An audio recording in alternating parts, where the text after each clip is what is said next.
Right now, eastbound 40 in the Gulch got a crash reported there by police, and that is starting to back things up. Everything is bumper to bumper. Then looking here, going northbound 65 to get to the South Loop at downtown, that is especially heavy right around that 440 interchange. And then, of course, the East Loop, brake tapping going on 24 eastbound all the way down to Bell Road. Traffic every 10 minutes every morning on Super Talk 99.7 WTN.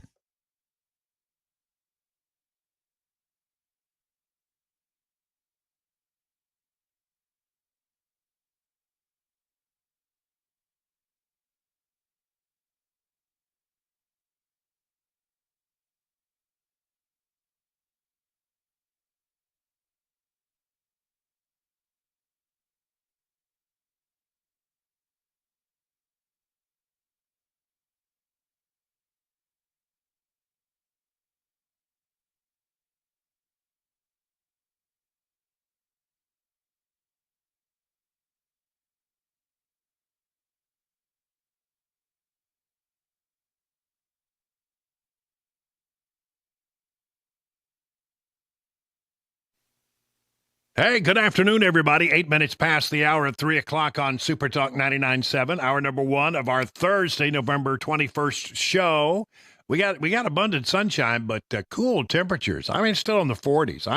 I'm a little frigid. I'm telling you, I shivered a little bit today out walking around. No, I did. I was motoring around greater downtown Watertown earlier today, and getting out running my errands. Big trip.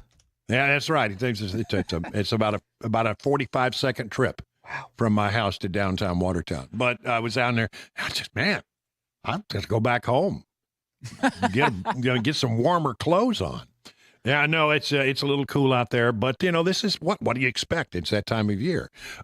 We've got a really interesting show lined up for you. As you know, I no longer work Monday and Fridays, and my last show will be December 24th. I've made that all known. So since I'm not going to be here Friday, this will be the show where we have a couple of Phone Your Farb Thursdays. And I really love the interaction. And we got a lot of things to talk about. I'll get to the first one right now. Matt Gaetz has withdrawn his name from consideration as being the next U.S. Attorney General. It was controversial, there's no doubt. He went to the Hill yesterday with the vice president-elect in tow to go and meet with certain senators. We had an interview that was done with Senator Blackburn. She said she was going to support the nomination. There were other people who were coming out and saying that they were going to support the nomination. But at the end of the day, remember, the Senate is required to give its advice and consent, and some of that advice happens through back channels. And I think the word got around that he probably did not have the votes. And I can identify at least 5-6 people I know right off the bat. And the question becomes, is it because he wasn't qualified? Was it because of the report, the ethics report that was in there about having sex with an underage woman? I don't know. Could it also be that he just has a lot of people who don't like him? I'm not a big fan personally, but the president, I think, is entitled to get a consideration of anybody he sends up. One hears that maybe the Trump orbit, people in the Trump orbit were saying, we don't have this one. This is going to be a major distraction.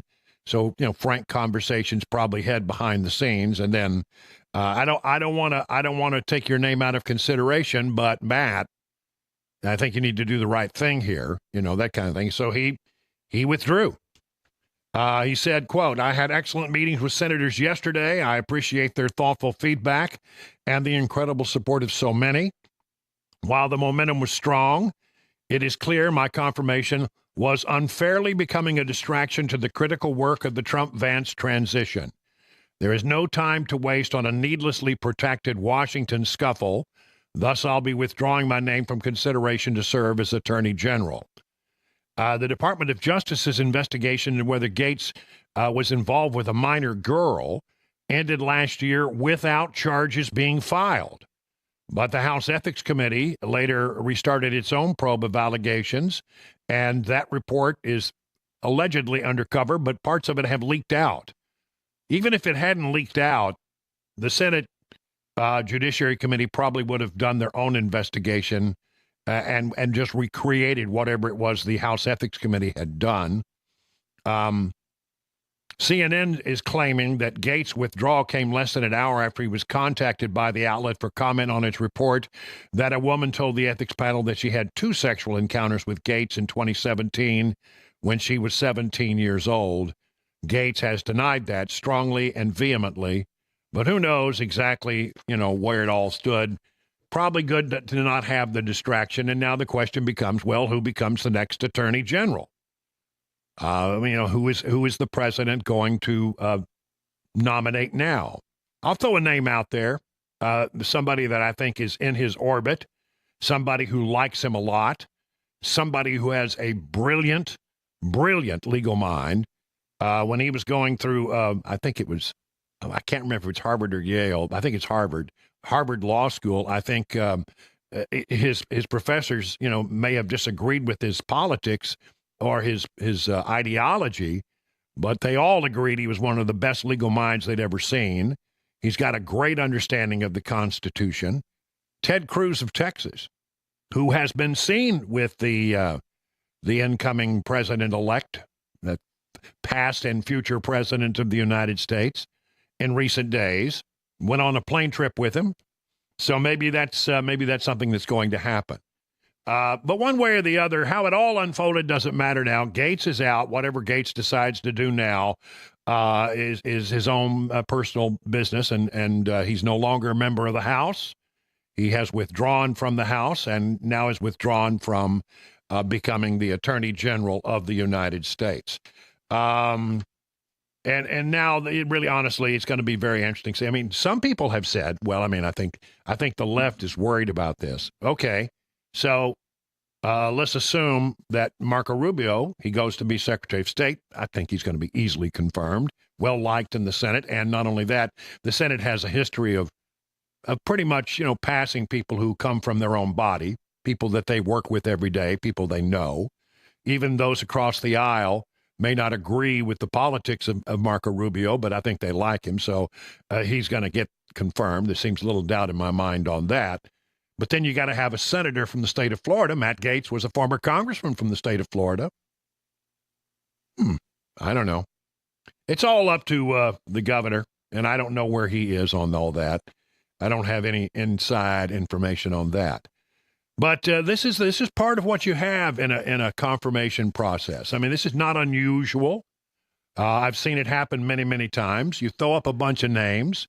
Sometimes I wonder if this wasn't all just everybody knew it was gonna make heads, just sort of explode everywhere. I mean, you could just hear the Democrats, their heads exploding with the idea of Matt Gaetz as Attorney General. But maybe, it was, okay, we'll throw this name up there and we'll get all this ire. Now the person who comes in behind him is going to have probably a much more easy time. Well, at least he's not Matt Gaetz. You know what I'm saying? So depends on who he picks. A lot of names. I mean, there's a ton of names out there, people who could be chosen as Attorney General. I'll give you another name. I would love to see Jonathan Turley considered for Attorney General. Brilliant legal mind and a thoughtful guy. Be interesting to see if that would be something that would be. I mean, it wouldn't be shocking to see him go to the world of television. He's done that several times. And there's a lot of great conservative legal minds who can fill that role, who will carry out the job that needs to be done over there. And the job that needs to be done over there is tearing that sucker down and putting it back apart and making it an agency that is no longer weaponized and an agency that is no longer, looking out for the interest of the president, because you're not supposed to be the Attorney General for the president. You're supposed to be the Attorney General of these United States. And so, that's where your loyalty is supposed to be. Get somebody who gets in there and sort of sets that ship straight. And I could see Ted Cruz doing that for sure. Ted Cruz is smart. He's wicked smart. So I don't know. We'll see. Just a guess on my part. I don't really have any inside information, but that'll be the thing to watch. Now, we're still waiting to find out about the Secretary of the Treasury and what's going to happen there. Again, as I mentioned in my crosstalk, my Matt chat today, there's a real question about who's going to fill that role, and Senator Bill Hagerty of Tennessee is said to be in serious consideration for that position. And again, we saw Hagerty with the president down at Boca Chica watching the rocket launch. He was there and flew on the plane with Trump from Florida, I assume, all the way out to Texas. So he's got to be, I think, in serious consideration. And if he were to take, let's say, the job of Secretary of the Treasury, then it would open up a senator's slot here in the state of Tennessee, and then all manner of things. There'll be a whole cascading movement. Okay, so the governor has to appoint somebody who would serve through 26, I believe it is, and then that person that could run for reelection. There's that, or you could have, and so then whoever that person is, would then, that position would be empty, and somebody would have to, run for that office or be put into that position. I mean, a lot of names being thrown around. Glenn Jacobs is a name that I've heard. I've heard the name Cameron Sexton mentioned, current Speaker of the House. Jack Johnson. I don't know. I know Jack Johnson probably better than any of them, and my sense of it is that if called upon, he would seriously consider it. I don't know that he would take it, but one way or the other, you then would have openings around the state. But what I am hearing, it's the buzz. Let's put it that way. It's buzz? Is it confirmable? No. Is it informed buzz? Yeah, I think it's informed buzz, informed speculation, if you will. It's not just plain old speculation, it's informed. And what I'm hearing is that if that all takes place, and the governor has to make an appointment to replace Hagerty because he's gone on to do something in the Trump administration, then whatever decision is made in that regard to fill that position for 2 years would be, number one, that person would have a leg up in running for reelection, it would seem to me. And the other part of it is that Bill Lee reportedly would do what he could to clear the decks of someone who might be an otherwise serious contender for the office of governor when his term expires. The word is that Marsha Blackburn would like to come back and be the governor. You know what? I've said that about 6 times. I know her people listen to my show. You're listening right now, I know. Yeah, I'm talking about you. Yeah, I know you're listening. And they listen to the show and they know that this has been said. Usually, if you say something like that and it's like way off base, you get waved off. Nobody's done any waving on that. I haven't been waved off. Now, again, it's just informed speculation, but it sort of makes sense. So those are the things we're watching. Who's going to be the next Attorney General nominee, and what's going to happen with Treasury, and will it involve Senator Bill Hagerty, and then all of the stuff that would happen after that. Those are the big stories politically that I'm watching. Today, we had Pete Hegseth up on Capitol Hill, and as you know, there's been a little kerfuffle over his nomination. But if anybody ever took the time to read the police report, which I have here, it's about 15, 13, about 20 pages. And there are things in there that make you understand why this thing didn't go anywhere. So we'll take a look at that in just a moment. Right now, 20 minutes past the hour of 3 o'clock.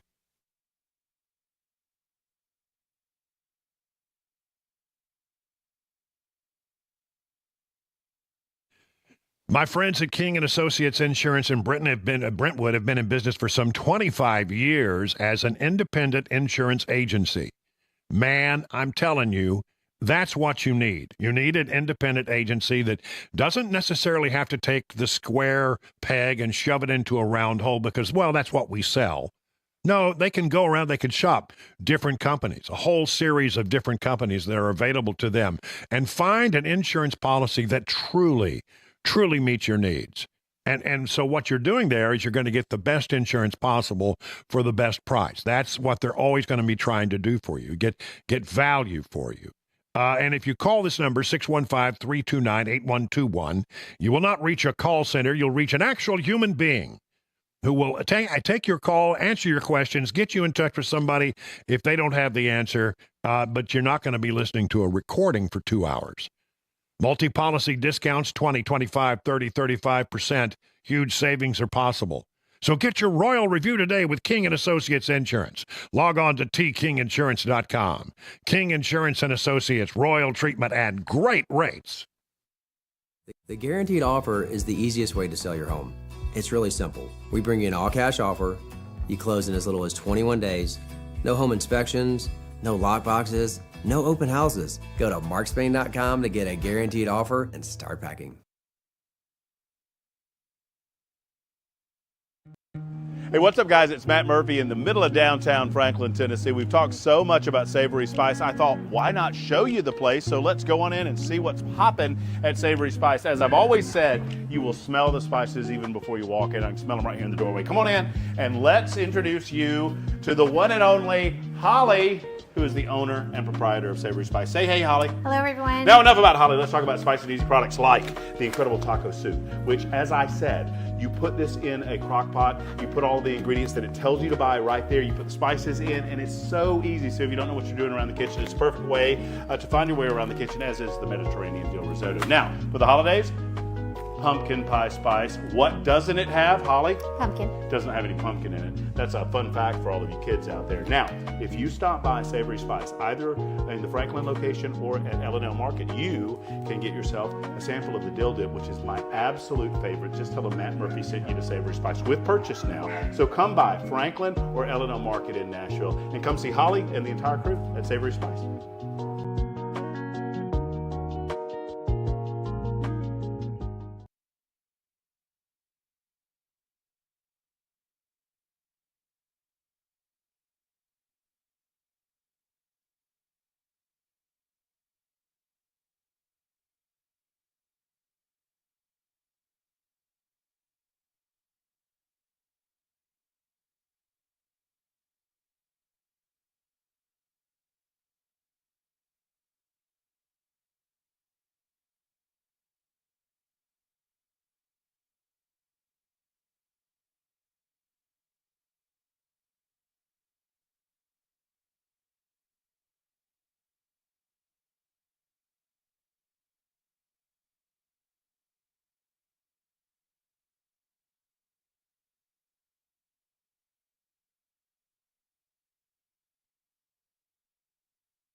Gates drops out, and a Middle Tennessee school board votes on a social media policy for employees tonight. We'll tell you what it could mean coming up at 3:30 on Super Talk 99.7 WTN.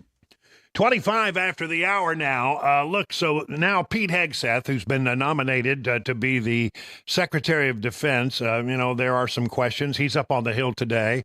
He was asked about these allegations regarding a sexual encounter he had in 2017 while he was a guest at a convention in which he was the guest speaker. And we welcome the opportunity to talk to any senator that wants to talk to us. Did you sexually assault a woman in Monterey, California? I have, as far as the media is concerned, I'll keep this very simple.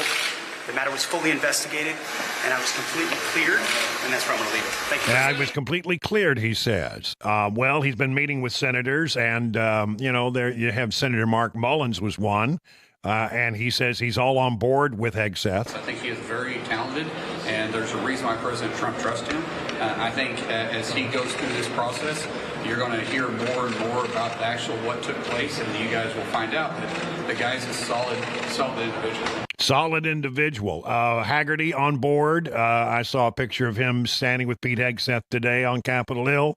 Marsha Blackburn has met with him, apparently on board with that. She's going to support it. So the question is, does he have enough votes? I don't think he has the same problem that Matt Gaetz had, but I think there are going to be questions. Now, this all happened in Monterey. Apparently, and there is about a 20-page police report, which is heavily redacted in some areas, and it's hard to know exactly everything that's in it. But there was just one little passage. I mean, anybody bothers to read this, you come up with questions. You say, wait a minute, how in the world could this possibly be? So it's the woman's not identified. She's identified as Jane Doe. And I'm going to do you sort of save trouble having to read the whole thing. They have a meet up at a bar. They have a conversation. They end up in his room.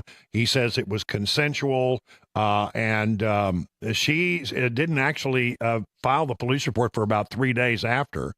And here's the thing that caught my eye when I read it. Okay, Jane Doe's memory was that she was on a bed or couch, and Hegseth was over her. She remembers his dog tags hovering over her face, she said.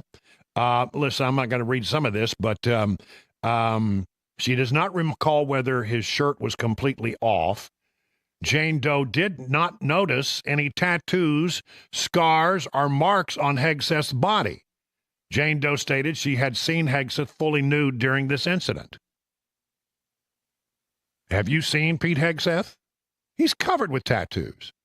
He's got more tattoos than you know, he's in the military. I mean, he's got tattoos on his chest. He's got tattoos on his arm. He's got tattoos. He's tatted up, as they say. She saw him naked, but didn't remember any tattoos. How could that be? So there's something about this that just doesn't quite sound right. Approximately 4 days later, she goes to the hospital and says she wants to, be examined. And her memory of it is, she admits, not clear. But talking and looking through all of the things, they do an interview with Pete Hegseth, and he says, "Look, we ended up in my room. She didn't seem to want to leave. Things progressed as things do in a hotel room, and he says it was consensual." And that he asked her repeatedly throughout the process, "Are you okay with this? You all right? You okay?" Not trying, he says, to impose himself upon her. So he says it was a consensual sexual encounter. She, 4 days later, had second thoughts, but admittedly a very fuzzy memory about some details, including the fact that she did not, even though she says she saw him naked, she doesn't recall any tattoos. I mean, these aren't small little tattoos. These are, there's been pictures on the, remember there was a controversy about one of his tattoos, and they showed it. It's huge. It's right on his chest. You can't miss it. I don't understand that discrepancy, but there are discrepancies throughout that. All I know is that he says he was cleared of the matter. And rather than go through all the embarrassment of having this turn into some kind of civil suit, he apparently came to some agreement with the woman, and that, by the way, we still don't know who the woman is. So there you have that. Is that going to be enough to derail him? It's not pleasant. It's a little, nobody likes to have their sexual encounters, plastered on the news media. I don't know Pete that well. I count him as a guy I like.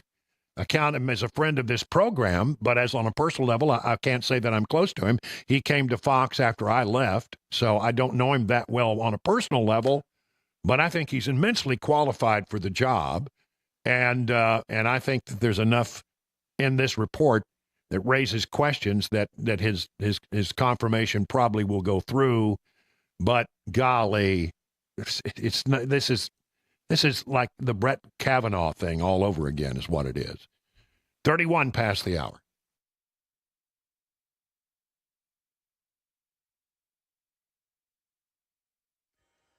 I'm Ken Weaver with your top stories. Got the full forecast and traffic in 5 minutes. Former Congressman Matt Gaetz withdrawing his name from consideration to be President-elect Trump's Attorney General. Gaetz facing allegations of sexual misconduct, drug use, but has denied any wrongdoing.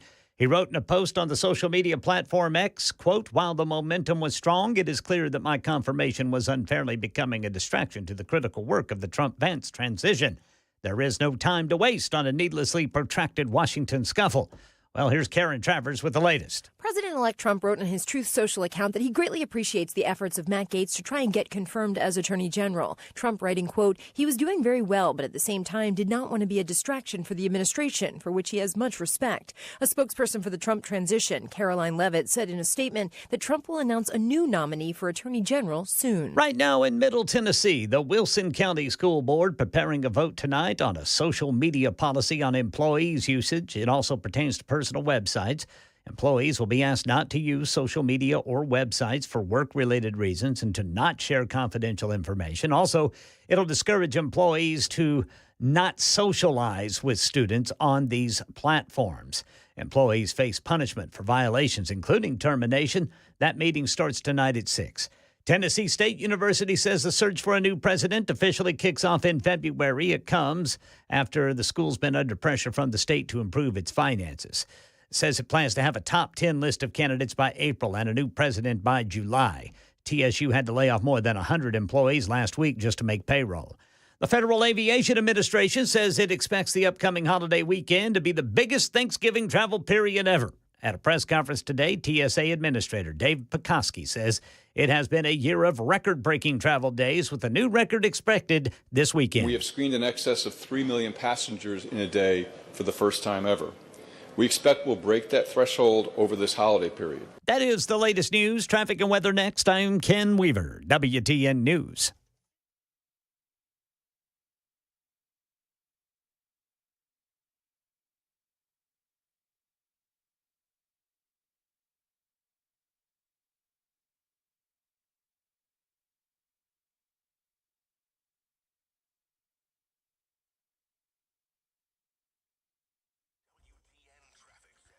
All right, very slow go in the usual locations this time of day. I see a disabled vehicle that is impacting 40 westbound right there before the east loop. You've got the right lane blocked. Also, checking down in Williamson County, see that there's a car on fire, and it's blocking the right lane of 840 eastbound after Horton Highway. Traffic every 10 minutes, every morning on Super Talk 99.7 WTN.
You know, we have some big news from the folks at DT McCall. If you're thinking about buying a gun safe, maybe as a Christmas present for Dad coming up, now is the time to think about it.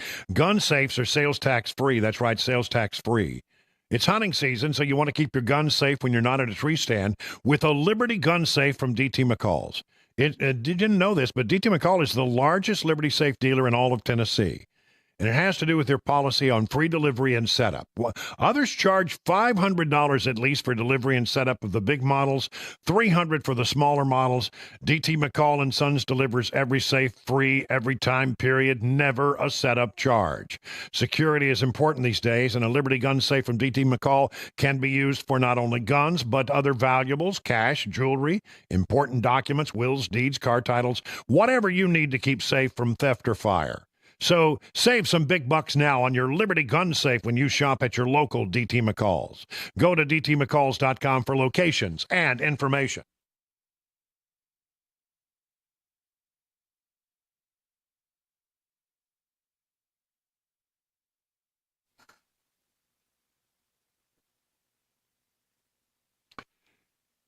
Hey, guess what? It's Thursday, and I'm not going to be here tomorrow, so we're going to do what we used to do on Friday on Thursday. That's right. It's time for another round of Phone Your FARB Thursday. Yeah, what's on your mind? You know the number, 615-737-9986. That's 615-737-WWTN.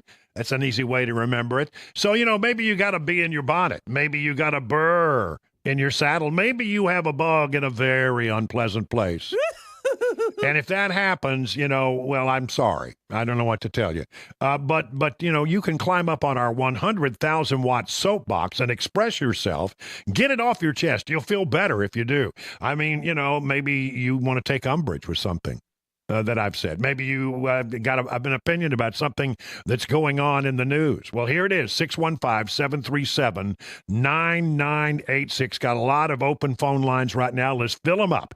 It's a Phone Your FARB Thursday. Your chance to, express yourself within boundaries because it is a family show. We'll start with Dave in Hendersonville. Hey, what do you think, Dave? You're on with Brian on the drive. Hey, Brian, how you doing? I'm doing well. What's up? It's Matt Gates. I'm not real big on him. I'm not,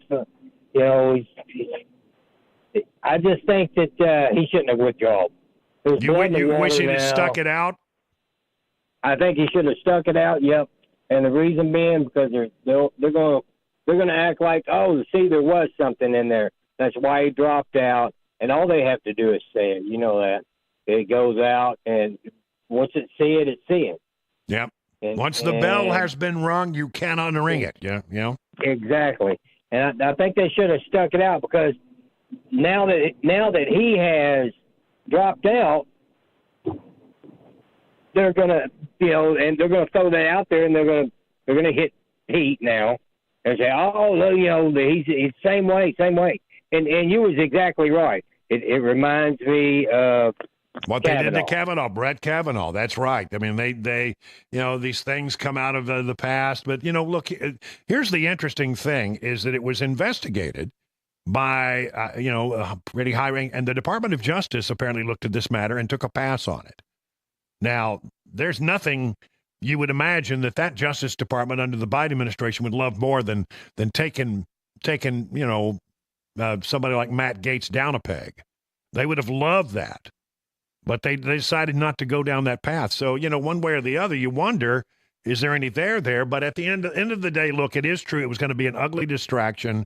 And the other part of it is that, now whoever gets selected is probably going to have a bit of go of it because they'll say, well, at least it's not Matt Gaetz, So I don't know. We'll see how it all goes. But, this is not uncommon. It is not uncommon in a confirmation time for there to be people who decide that, well, you know what, the numbers just aren't there. It's not coming together for me. Discretion is the better part of valor. I'll just go ahead and check out. But thank you, Dave, for the call. Greatly appreciated. Let's see. Let's go to Scott in Madison. Hey, Scott, you're on with Brian on the drive. What do you say, Scott? I was just curious. You just read the police report on the Pete's sexual assault.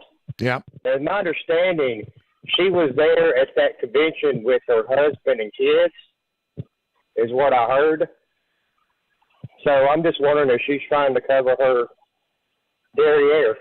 Well, one wonders. There's all kinds of questions, but I got to be honest with you. In reading through the police report, it's heavily redacted, and the names are missing. And there are certain things that it's pretty clear you could have a much clearer understanding of what happened if it wasn't redacted, wasn't blacked out.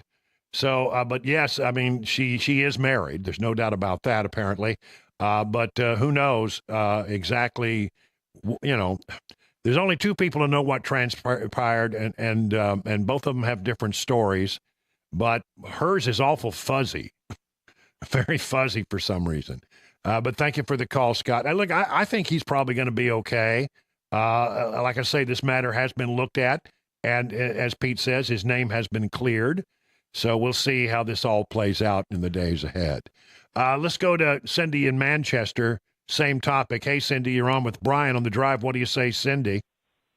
Hey, Brian. The last caller just kind of touched on what I was going to mention about. I think it was Brian Wilson I was listening to earlier, and he was reading. Well, this is Brian Wilson, Cindy.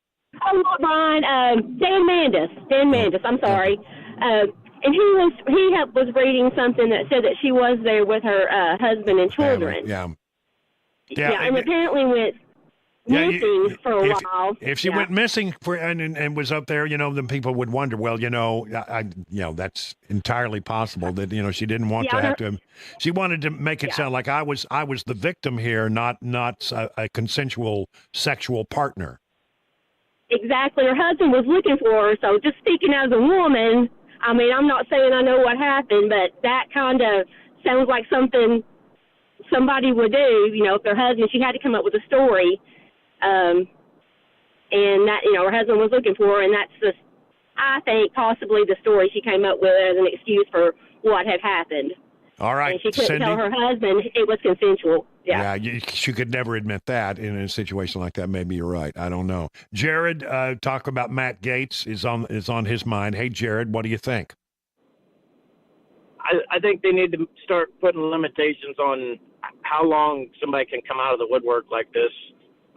If you look at the Harvey Weinstein stuff that happened back in the day, all them victims came out. Well, how many victims got victimized after them? And I feel that they became accomplices at that point for not coming forward prior, but they was worried about their careers. They was worried about their, well, that's called crime. You're trying to gain something, and you're covering something up. To come out all these years later just because somebody is going to take a position, no, you should have came out before and said it. Yeah. All right, Jared. Appreciate it. Matt Gaetz is on the mind of Christine in White House. Hello, Christine. You're on with Brian on the drive. Hey, Brian. How are you? I'm fine. And what's on your mind? Well, I just wondered if anybody had put the thought out there that perhaps this was planned from the beginning with Trump and Gates to help start rooting out some of the bad apples in the Republican Rhino Party that were not going to follow, what President Trump wanted to do. And perhaps he's planning on, Matt Gaetz is planning on probably applying for the Senate position down in Florida. Yeah, he can apply. It would be up to the governor to make that decision, and then who knows what DeSantis will do. But I don't know. You got to understand, Matt Gaetz needed a way to get out of trouble in the House because this all was about to come out. A big report was about to come out from the Ethics Committee in the House, and he resigned literally the day before it was supposed to come out, and so took the nomination. I mean, it was not unknown. These allegations were well known within Washington. We've known for some time there was an ethics investigation, but I always wondered, well, is this a real nomination, or is it one of those where you just want to make people's heads explode because it just like the left just went crazy over this. So I don't know. Maybe it never was the long-term plan. Again, remember, Donald Trump plays chess while the rest of us are playing checkers. That's for sure. Jeff in Columbia, you're up next on the drive. Hey, Jeff, what's on your mind? Hey, Brian. Yes, I was calling about Marsha. I mean, we're never going to break the cycle of I guess, incumbents over and over, like, say, up there in Washington forever. You know, Miss Blackburn, this would be her second term. That'd be 12 years. She served in the House, I think, 2 terms maybe. I may be mistaken on that. Mm-hmm. She's a follower. She said she was going to defund Planned Parenthood when she was in the House. And now the commercial break into China. 6 years ago, you never heard her say nothing about China. I just think it's time for Miss Blackburn to finish out her term and retire. Well, you know, who knows what her plans are? I mean, when I tell you that what I've been hearing is informed speculation, it is indeed. I just want to say, even though it's informed, it's still speculation.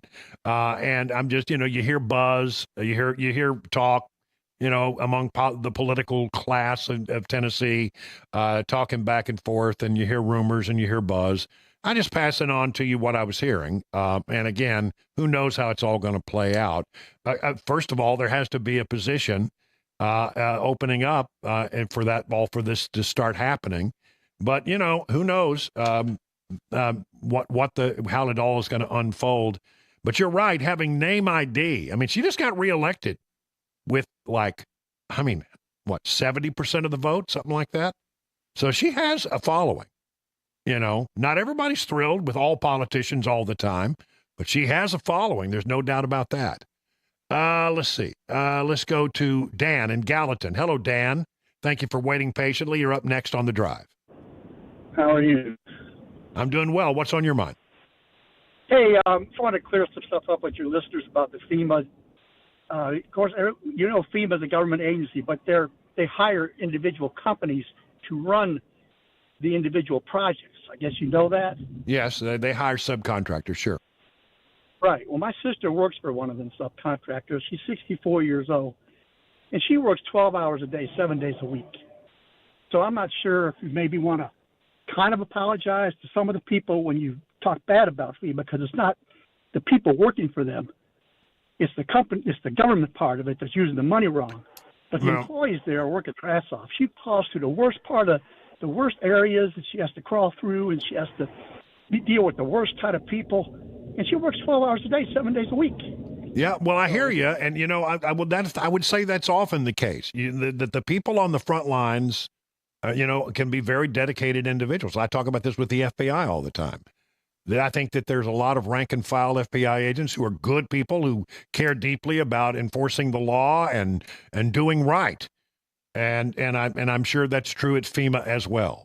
I'm sure that's true. But you know, the policies that emanate from the head of the octopus, you know, at headquarters in Washington is where a lot of the problems lie. And you know, I would never mean to castigate a lot of hard people who do work out on the rank and file up on the front lines, because they do help people. They do help people getting in the right direction, but their policies come from on high.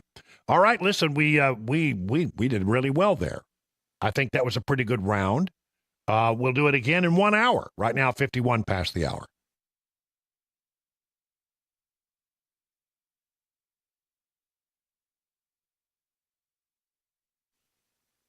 All right, you know, you still got some tailgating to do out there. You know, football season is far from over. And if you're going to go do some tailgating, going to be grilling out there in the parking lot, why don't you get some stuff from Johnny Fleeman to make those steaks tasty like they are over at Legend Steakhouse? Take a walk down your local grocery store aisle, places like Walmart and Kroger, and look for Johnny Fleeman's very own brand. Johnny Fleeman's Marinade proprietary blend will give your steaks, chicken, or chops a flavor that will hit a home run with family and friends. It's low in sodium, about a third of other brands, so you don't have to worry about over-marinating. A lot of people really love his honey mustard salad dressing, which can be used as salad dressing or a dipping sauce for your chicken fingers or fresh-cut veggies or chips.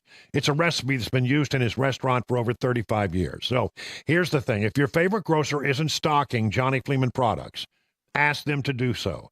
For more information, go to johnnyfleeman.com. And it goes without saying, for those times when you want someone else to do the cooking, they'll always be glad to see you at your nearest Legend Steakhouse for lunch or dinner.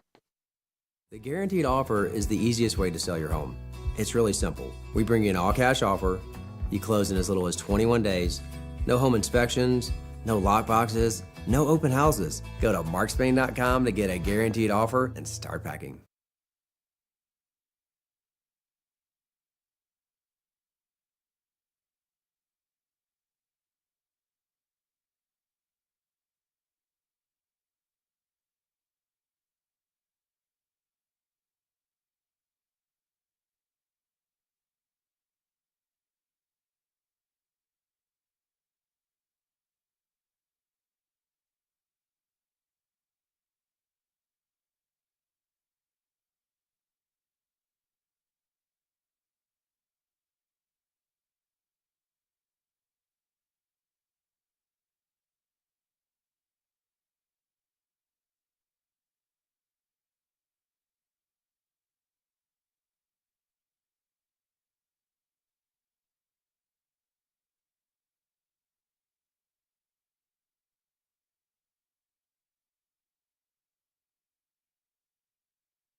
Hey, what's up, guys? It's Matt Murphy in the middle of downtown Franklin, Tennessee. We've talked so much about Savory Spice. I thought, why not show you the place? So let's go on in and see what's popping at Savory Spice. As I've always said, you will smell the spices even before you walk in. I can smell them right here in the doorway. Come on in and let's introduce you to the one and only Holly, who is the owner and proprietor of Savory Spice. Say hey, Holly. Hello, everyone. Now, enough about Holly. Let's talk about spicy and easy products like the incredible taco soup, which, as I said, you put this in a crock pot, you put all the ingredients that it tells you to buy right there, you put the spices in, and it's so easy. So if you don't know what you're doing around the kitchen, it's a perfect way to find your way around the kitchen, as is the Mediterranean dill risotto. Now, for the holidays, pumpkin pie spice. What doesn't it have, Holly? Pumpkin. It doesn't have any pumpkin in it. That's a fun fact for all of you kids out there. Now, if you stop by Savory Spice, either in the Franklin location or at L&L Market, you can get yourself a sample of the dill dip, which is my absolute favorite. Just tell them Matt Murphy sent you to Savory Spice with purchase now. So come by Franklin or L&L Market in Nashville and come see Holly and the entire crew at Savory Spice.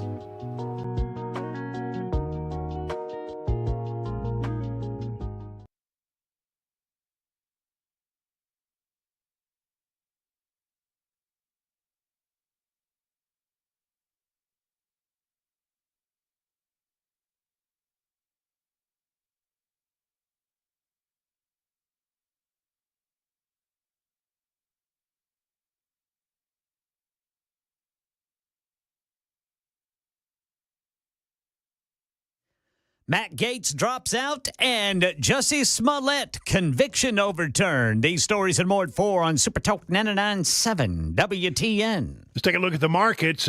Good day on the Dow, up 461 points. That's a little over 1% up. S&P is up about 31. The NASDAQ up, but just a little, 6 points.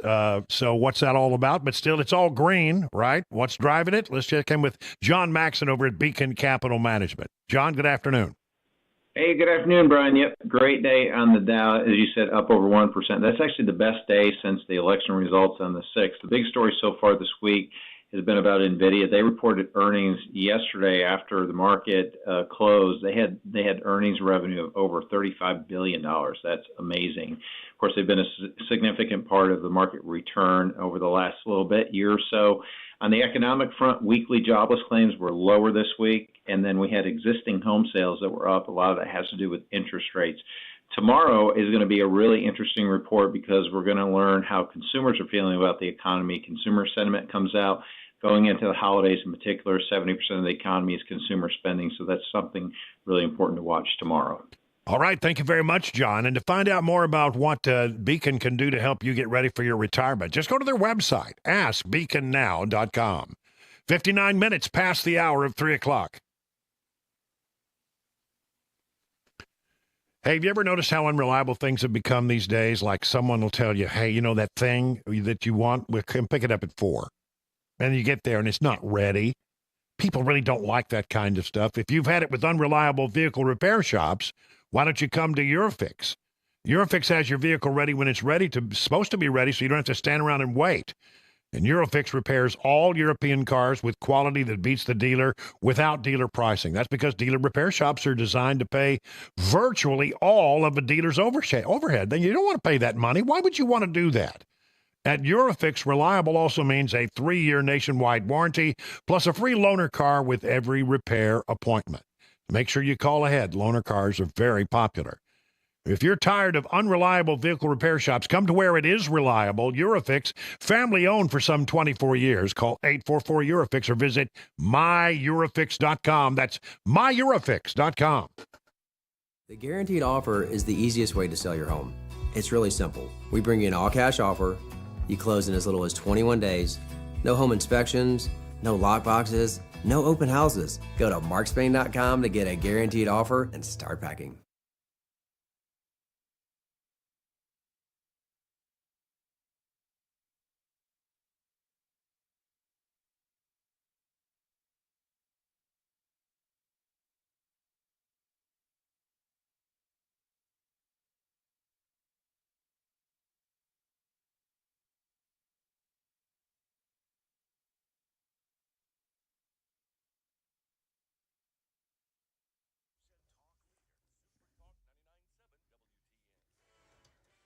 I'm Ken Weaver with your top stories. Got the full forecast and traffic coming up in 5 minutes. Former Florida Congressman Matt Gaetz, President-elect Trump's pick for Attorney General, announcing he's withdrawing his name for consideration.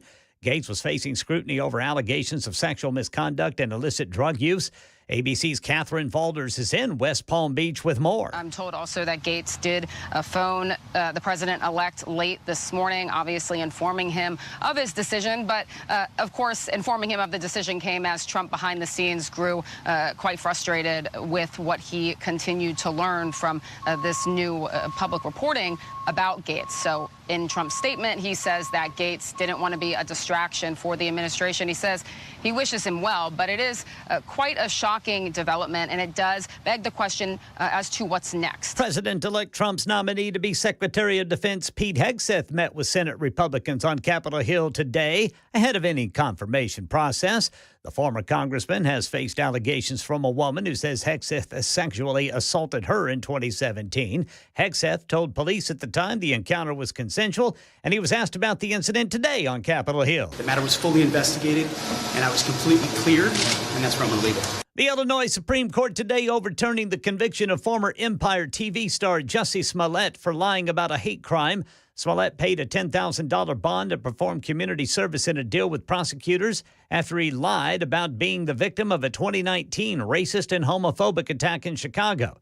But a special prosecutor appointed the next year charged Smollett all over again, and he was convicted of faking the attack.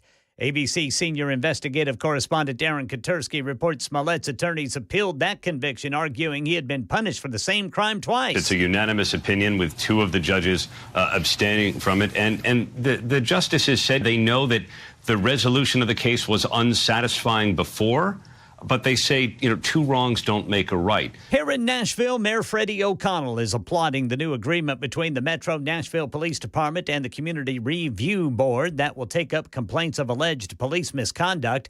This memorandum of understanding calls for quarterly meetings between Police Chief John Drake and the Community Review Board's Director Jill Fitchard. The review board gets access to documents and video, including body cam and dash cam videos, and gets to review internal investigations related to allegations of officer misconduct. The CRB will also be able to request to be notified of critical incidents. There are also deadlines for ending reviews in a timely manner. That's the latest news. Traffic and weather next. I'm Ken Weaver, WTN News.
We have picked up a crash in Madison, and it is going to cause some problems. It is 65 southbound between Old Hickory Boulevard and Briley Parkway. It is closed for this crash. Then looking down here in Williamson County, right there at Arrington, looks like a vehicle fire has the right lane blocked, 840 eastbound, right after Horton Highway. Traffic every 10 minutes, every morning on Super Talk 99.7 WTN. Did you know you're overpaying for your health and wellness products? With over 20 company-owned brands offering its members vitamins, supplements, wellness, and skincare products, you're able to save up to 70% off retail. Members Nutrition can't change your life, but we can change the way you live.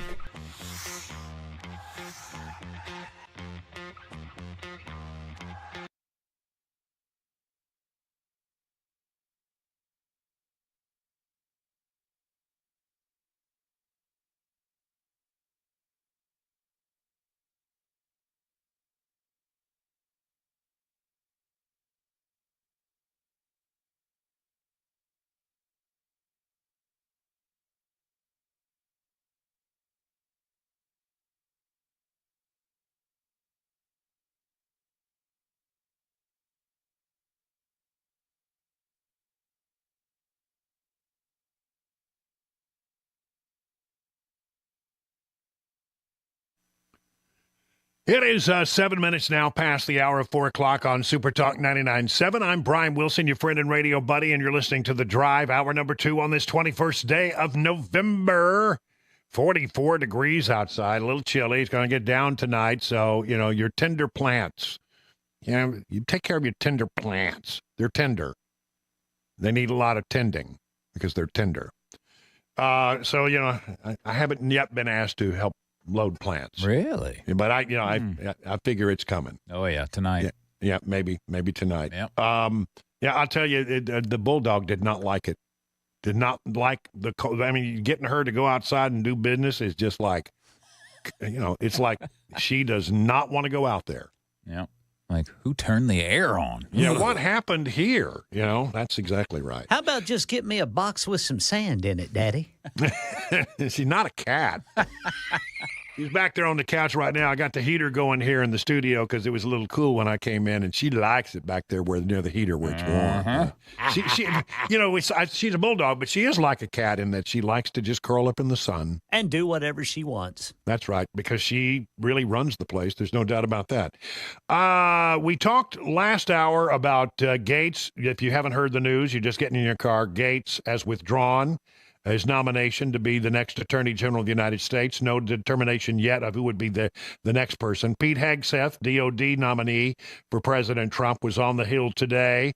And I can just you played the soundbite in the news, but I'll play it again. Yours sounds better than mine, but here it is. Pete Hegseth was asked about the allegations against him. And we welcome the opportunity to talk to any senator that wants to talk to us. Did you sexually assault a woman in Monterey, California? I have, as far as the media is concerned, I'll keep this very simple. The matter was fully investigated, and I was completely cleared, and that's where I'm going to leave it. Thank you very much. That's where he did leave it. So that's going on today. There is another nominee that I think may cause this administration a little heartburn, and I can't decide where I'm at on it. It has to do with Tulsi Gabbard being nominated to be the Director of National Intelligence, the DNI. Now, what is a DNI? It's a really important position. It used to be that, your CIA director was sort of the top of the heap when it came to intelligence matters. But there are actually 18 different intelligence agencies. And what they found after 9/11 is that each of them had stovepiped information, and not everybody knew what was going on with the other. In other words, one agency might have developed a piece of information, but the CIA didn't know about it. Or maybe the Defense Intelligence Agency had something, and the National Reconnaissance Office didn't know about it, or the NSA didn't know about it. So what they decided was they needed somebody at the top of the heap who would be at the very, very pinnacle of the intelligence community, and all these 18 intelligence agencies would funnel in through the Office of the Director of National Intelligence. So this is the top intelligence person in the world, being over the NSA, the CIA, the NRO, the Defense Intelligence Agencies, and all the other various intelligence agencies that do work for the federal government. So important. It's a very important job and a very sensitive job. This person will know the deepest, darkest secrets that the government has, the very sensitive data that the government has. And there's probably, there's two people who are in that position. The DNI, President of the United States. So the DNI is sort of the last filter before it gets to the president. And some people are worried about Tulsi Gabbard, former Democrat. Nikki Haley has come out of the woodwork. She has a radio show she does on Sirius. And she went on a tirade about Tulsi Gabbard. I'm going to let you hear a lot of this because I want to know what you think. And then you're going to hear from somebody who thinks she's a great choice. Tulsi Gabbard, Director of National Intelligence. Now, everybody loves that she is now saying she's a Republican. But I have always said, let's look at what they've said, what their actions are. DNI, that is the president's top intelligence advisor. It's supposed to fairly represent the views of 18 separate intelligence agencies and units. It has the authority over $100 billion annual U.S. spy budget, a $100 billion U.S. annual spy budget, and it holds sway over which secrets we declassify. That's a big deal. This is a job for an honest broker without any pronounced policy biases. So hold that thought for a second. What are the facts about Tulsi Gabbard? She opposed ending the Iran nuclear deal. She opposed sanctions on Iran. She opposed designating the Iran military as terrorists who say death to America every single day. She said that Donald Trump turned the U.S. into Saudi Arabia's prostitute. This is going to be the future head of our national intelligence. In Congress, Tulsi criticized Trump's authoritarian strike against Qasem Soleimani. Now, I will remind you, he was considered the master of death in Iran. She said he had no justification whatsoever for killing him. She tried to limit Trump's war powers against Iran. She tried to cut our annual defense budget so that we couldn't punish Iran and hinder their influence. Reminder, Iran is our #1 sponsor of terrorism, and Tulsi Gabbard was defending Iran. She went to Syria in 2017 for a photo op with Bashar al-Assad while he was massacring his own people. She said she was skeptical that he was behind the chemical weapons attacks. Now, this to me is disgusting because, Cheney, you and I were at the United Nations when Assad did those chemical attacks on those children. Yep. And you can go back and look at a speech I gave holding up pictures of dead children who had been killed by chemical attacks. Yep, choked to death.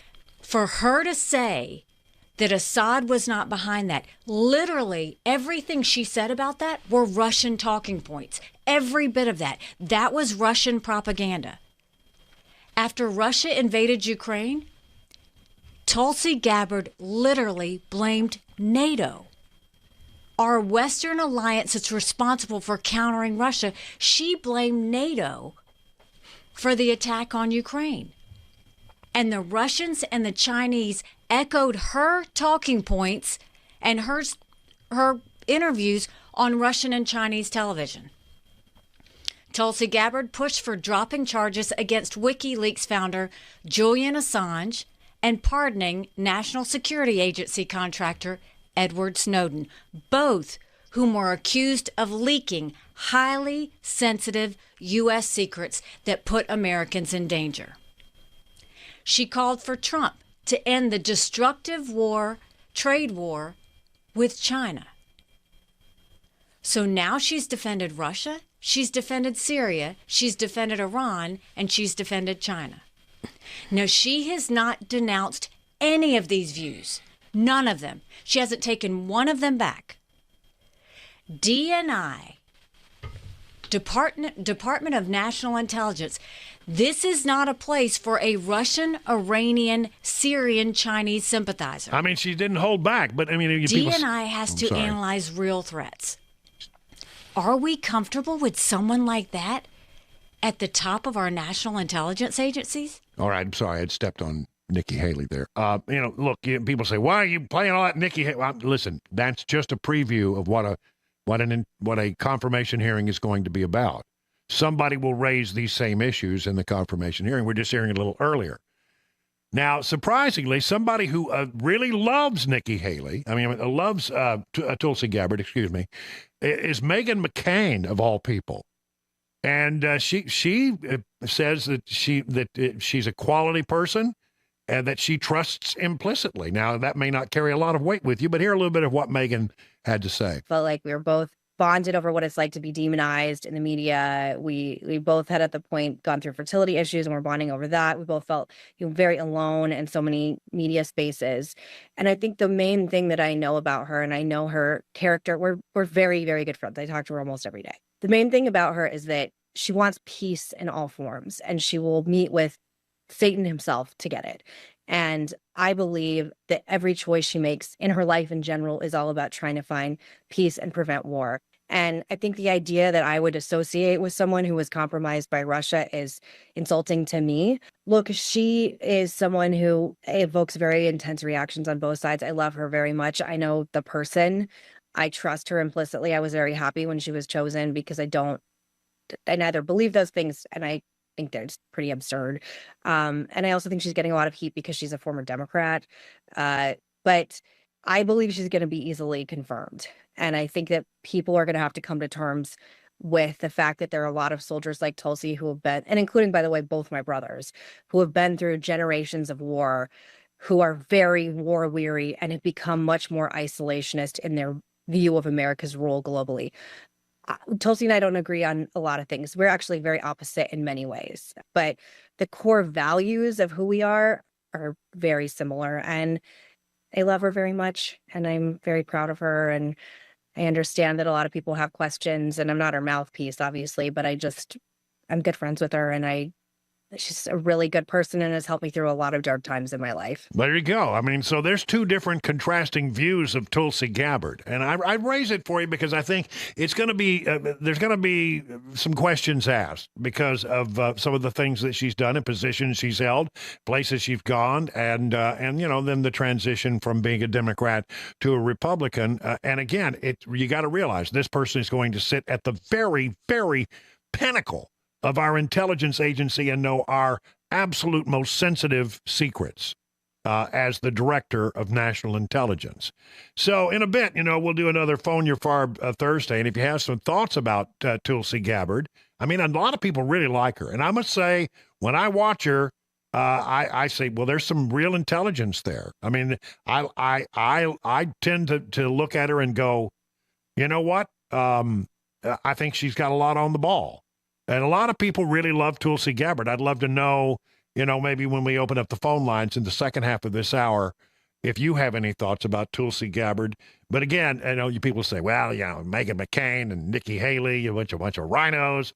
Look, I'm giving you a preview of what is going to happen in this confirmation hearing and the kind of things that are going to be brought up. So, I mean, I think that that is just worth taking some time to listen to because these questions will be asked. Right now, it's 20 minutes past the hour, 4 o'clock on Super Talk 99.7.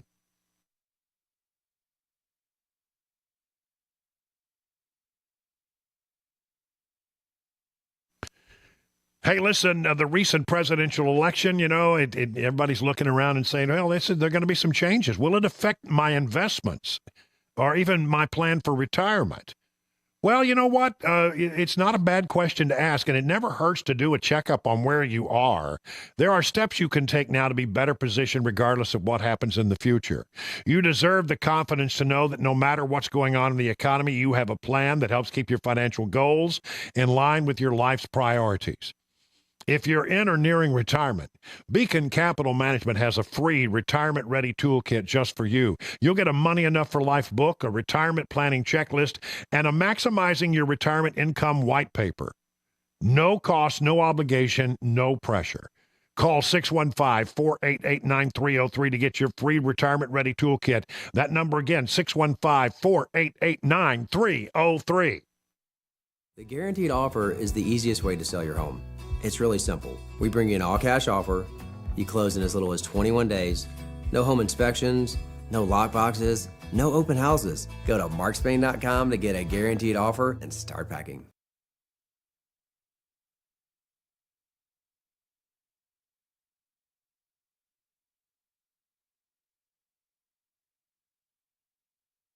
Did you know you're overpaying for your health and wellness products? With over 20 company-owned brands offering its members vitamins, supplements, wellness, and skincare products, you're able to save up to 70% off retail. Members Nutrition can't change your life, but we can change the way you live.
WeGo is addressing Tuesday's deadly shooting at the downtown bus station. No professional baseball in Murfreesboro for now, and more on the day's closing money news coming up at 4:30 on Super Talk 99.7 WTN.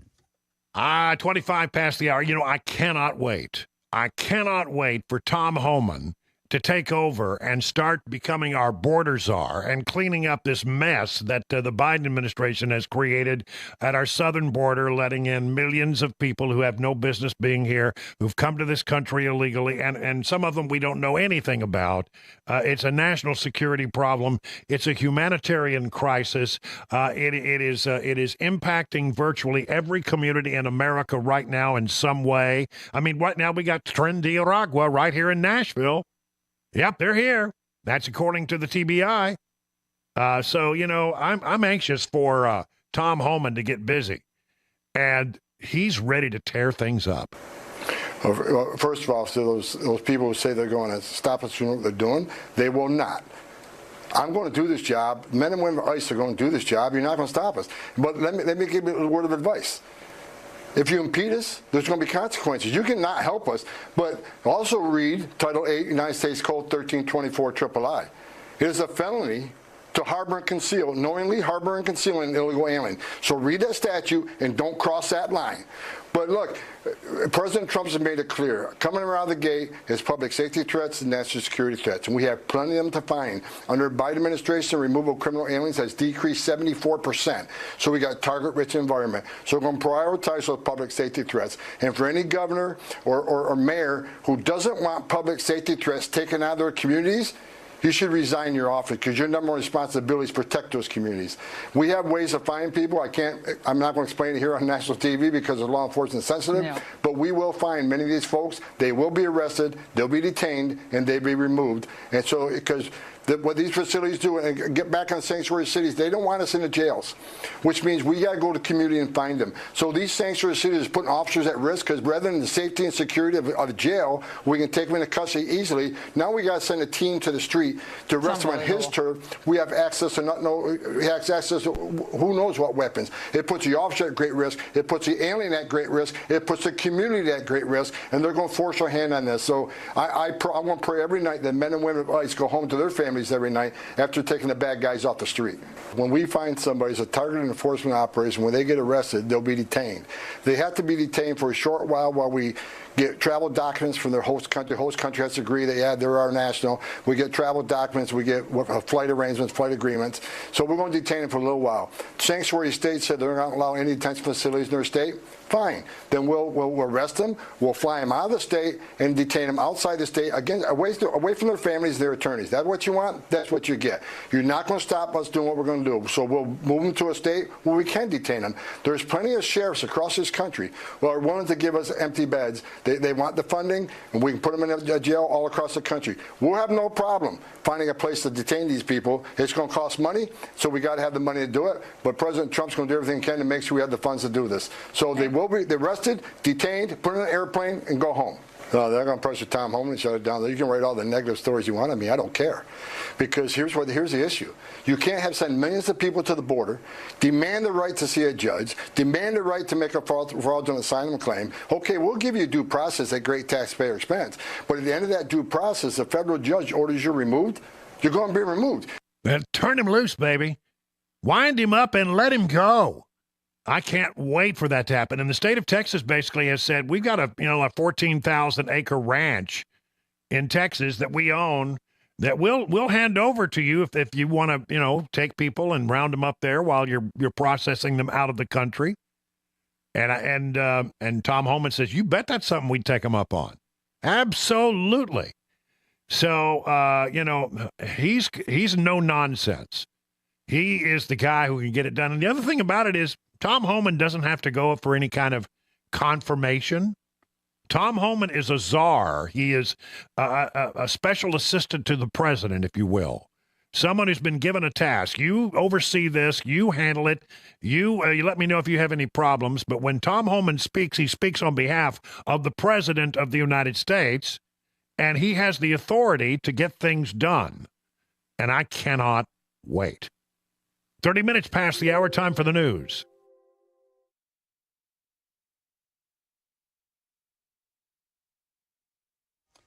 4:30 on the dot. I'm Ken Weaver with your top stories. Full forecast and traffic in 5 minutes. And right now in Nashville, WeGo's addressing Tuesday's deadly shooting at the downtown bus station. Today's meeting started with a moment of silence and then the following statement. The violence is inexcusable. We all know that, though, right? There are no words that can adequately speak to the value of human life. Here at MTA WeGo, the safety of our passengers, drivers, and staff is paramount. They renewed a contract to keep off-duty cops at the downtown location on top of regular duty officers who patrol that central station. Elsewhere in Middle Tennessee, no professional baseball in Murfreesboro for now. Just last week, the group advocating for it released renderings of what a stadium would look like in Cannonsburg Village. But today, Mayor Shane McFarland announced Murfreesboro has too many other urgent needs, like $1.2 billion worth of upgrades to roads, public safety, parks, and solid waste systems. So instead of taking on bond debt for a stadium, the city will dedicate $500 million over the next 8 years to work on infrastructure upgrades. Money News, Michelle Franzen. A day later, and NVIDIA's earnings report is still weighing on investors. The chip maker beat profit expectations, but is forecasting its slowest revenue growth in 7 quarters on supply chain concerns. On the other side of tech, Google parent company Alphabet tumbled on news that the Justice Department wants a judge to force a sale of the Chrome browser. The Dow added 462 points, the Nasdaq grew 6, and the S&P gained 32. Nearly 90% of the stocks in the S&P rose, with gains even bigger among smaller companies. The Russell 2000 index of smaller stocks jumped a market-leading 1.9%. Bitcoin surpassed $99,000 for the first time before falling back. It got a boost after Securities and Exchange Commission Chair Gary Gensler said he'd step down in January.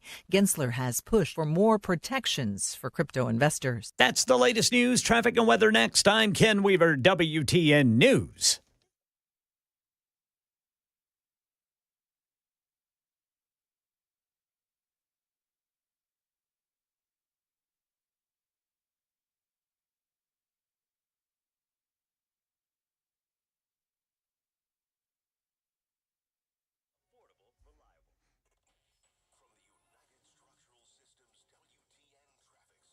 All right, got a crash, 440 eastbound right there at 65. And then in Madison, the right 3 lanes of I-65 southbound are blocked because of a crash between Old Hickory Boulevard and Briley Parkway.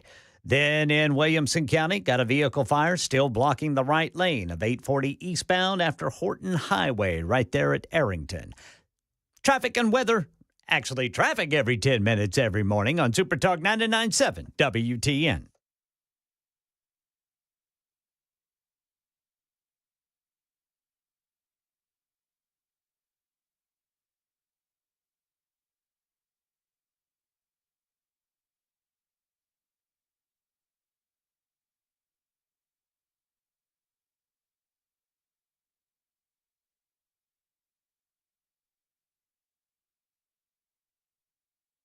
Did you know you're overpaying for your health and wellness products? With over 20 company-owned brands offering its members vitamins, supplements, wellness, and skincare products, you're able to save up to 70% off retail. Members Nutrition can't change your life, but we can change the way you live.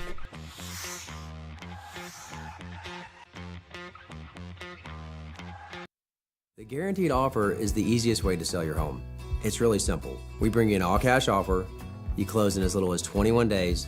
No home inspections, no lockboxes, no open houses. Go to markspain.com to get a guaranteed offer and start packing.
Genesis Diamond's biggest and last sale of the year is here. I mean, this weekend. It's going to be Friday, Saturday, and yes, even Sunday. You've been hearing about this. It's an extraordinary event with savings up to 35% store-wide. Rings, earrings, pendants, bands, bracelets. Nothing held back for this once-a-year, three-day store-wide event. Acclaimed designers are going to be on hand with expanded collections and special pricing. It's a massive jewelry trunk show with a lot of new items never before seen. California and New York designers are here showing off the really good new stuff. Get across-the-board savings from wedding bands to engagement rings to fashion earrings and bracelets. Shop early for Christmas and don't miss these prices. Plus, get 0% interest financing. And yes, luxury pre-owned Rolexes included. Genesis has a fantastic collection of really hard-to-find Rolex watches in pristine condition. Lab-grown diamonds also included. So listen, when Genesis Diamonds has a sale, you know it's the real deal. Extreme values at this once-a-year event. The biggest and last store-wide sale of the year. Friday, Saturday, and yes, open Sunday for this incredible event at Genesis Diamonds, Green Hills, and Cool Springs.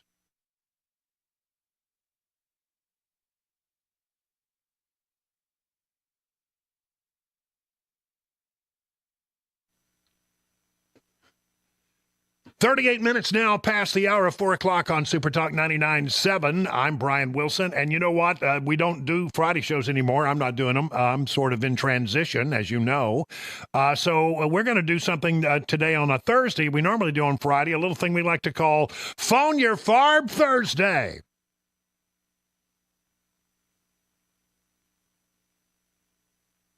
What are you thinking? We want to know. 615-737-9986. Your chance to get up on our 100,000-watt soapbox and express yourself within boundaries because, well, you know, it is a family show.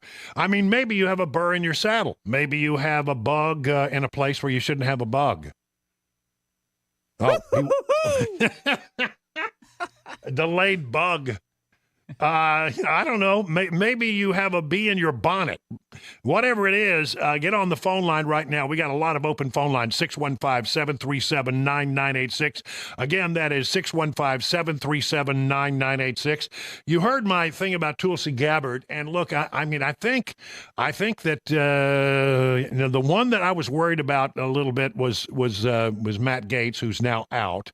He is withdrawn, if you haven't heard that news. But, you know, what about Tulsi Gabbard? You heard some comments and some thoughts about her by someone who really has some concerns and someone who really thinks that she'd be great.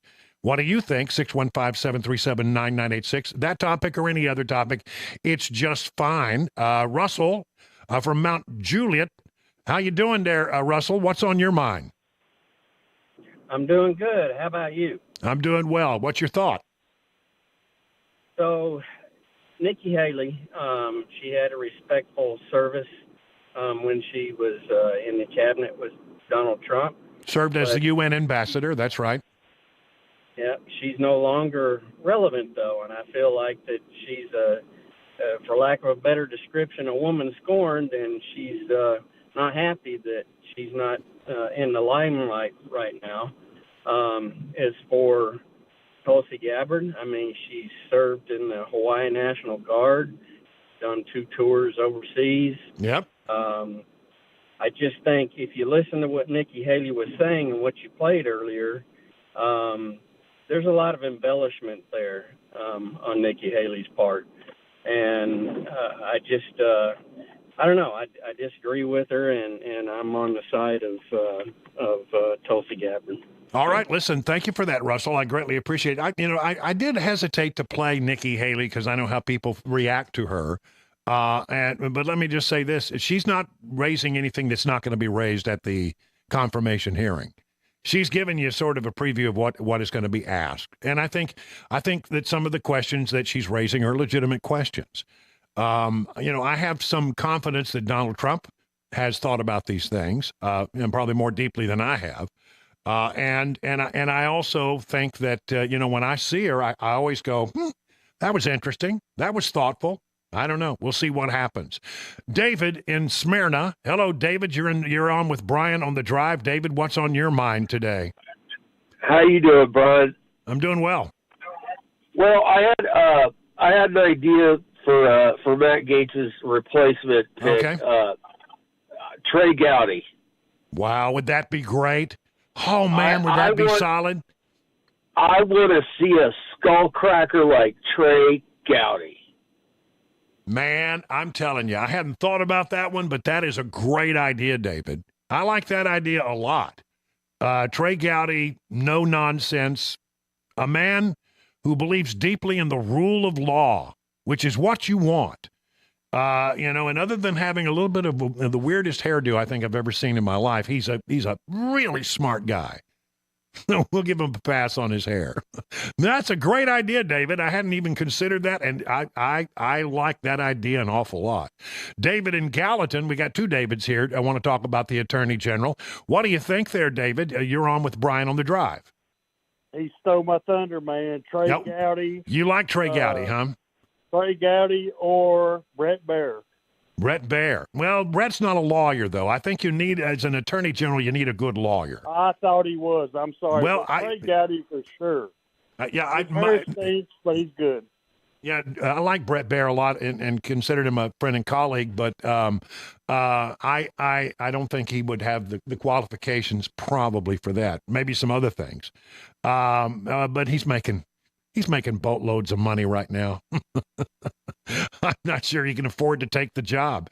Let's go to Billy in Murfreesboro. Hey, Billy, you're on with Brian on the Drive. What do you say there, Billy? Brian, how you doing, man? I'm doing well. What do you think? I love Trey Gowdy, and we can save Ted Cruz for the Supreme Court that way. There you go. Well, he's a little old for that, but go ahead. I have a question. Did you hear that The Hague just issued arrest warrants for Benjamin Netanyahu and his defense minister? That is entirely true. Well, what power do they actually have to go pick those guys up? I'm sure they couldn't go to Israel.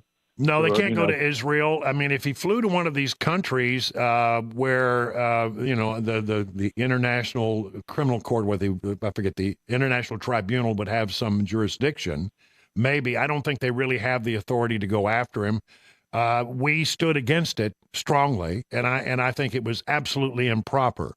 Everything that Israel has done, they had the right to do after October 7th.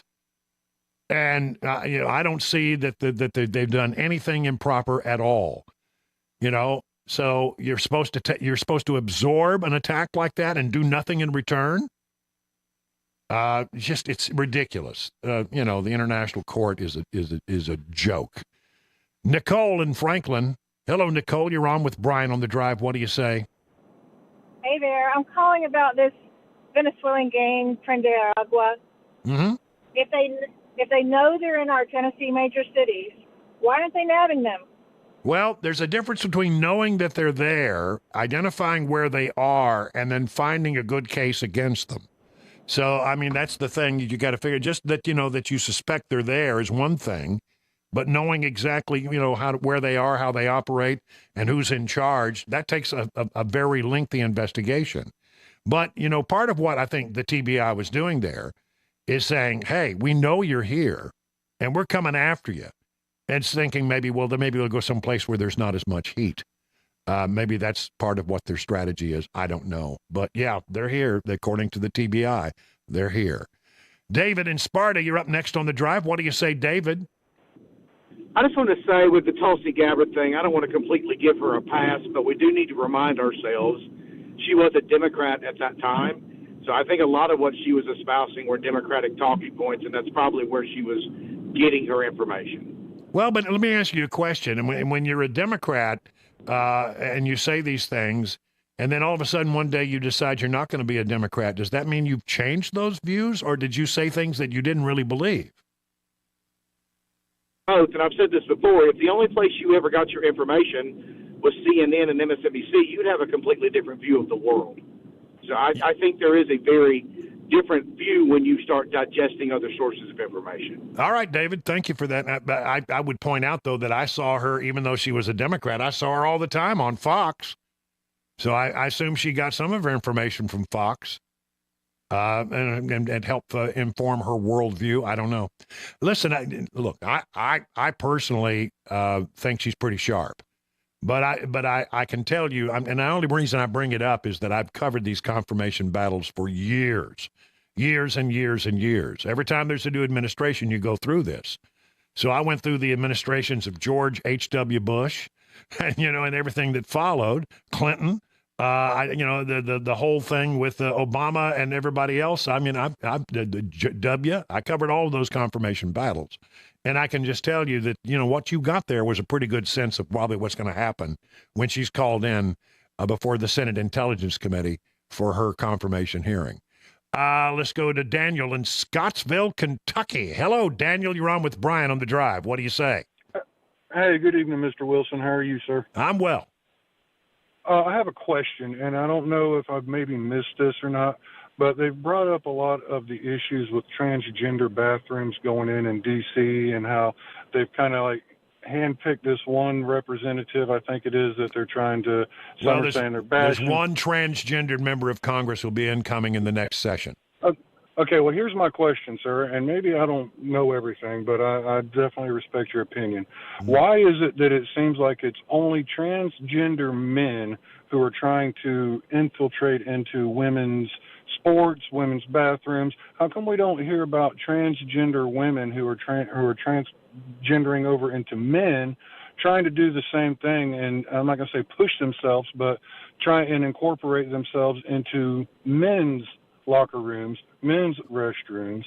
Why is it only men that are transgendering into women that this seems to be an issue with, or are we just not hearing about it? I don't know. I think it has to do something with, I mean, I've entered a men's restroom and have encountered people that I thought were transgendered women who now consider themselves and identify as men. I have had that experience. Didn't bother me. But I think it's different for some reason when you're talking about having a man who now identifies as a woman going into a woman's locker room. I think that's a very different situation. I don't know why. Just I guess the way we're all raised. Maybe that's a good point. But I've had the other experience, and it just, I said, well, that doesn't bother me in the least. Maybe it doesn't bother some women that they're going to have men in the bathroom, but I think it would bother me as a father to know that you're going to put them on the field of athletic play against my daughter. It bothers me to know that there are genetically born men who now identify as women who are in the locker room with my daughter. And if I was a woman serving on Capitol Hill, I might not like it if a man came into my restroom. So I don't know. I think that it's going to get resolved. Every member of Congress has their own bathroom, their own personal bathroom in their office. And there are unisex bathrooms around the campus, the Capitol Hill complex. I've seen them. And it's just that, but if you need to go to the restroom and you can't find a unisex, then you're going to have to go to the one of the sex in which you were born. And now the question would be, will this person challenge that rule? And then what would happen then? So I don't think we're done hearing about it. Sharon in Murfreesboro, you're up with Brian on the drive. Hey, Sharon. Hey, Brian. So I wanted to tell about Ted Cruz. I heard you suggest Ted Cruz earlier, and I love Ted Cruz. I voted for him the first time for president, but in the primaries. But I don't think, he is a smart guy, obviously. He is very smart. However, I don't think he has the tenacity or the backbone to go after people. He's too nice. Oh, I don't think you know the same Ted Cruz that I know. I think he would relish the opportunity to clean out that viper's pit. You think he's got enough backbone to do it? Because I don't know. No, I do. I think he's no nonsense. Completely has the intellect and the backbone, in my opinion. But I hadn't thought about Trey Gowdy. That's a great choice. I wonder if Trump is thinking about that. 51 past the hour now. Great round, everybody.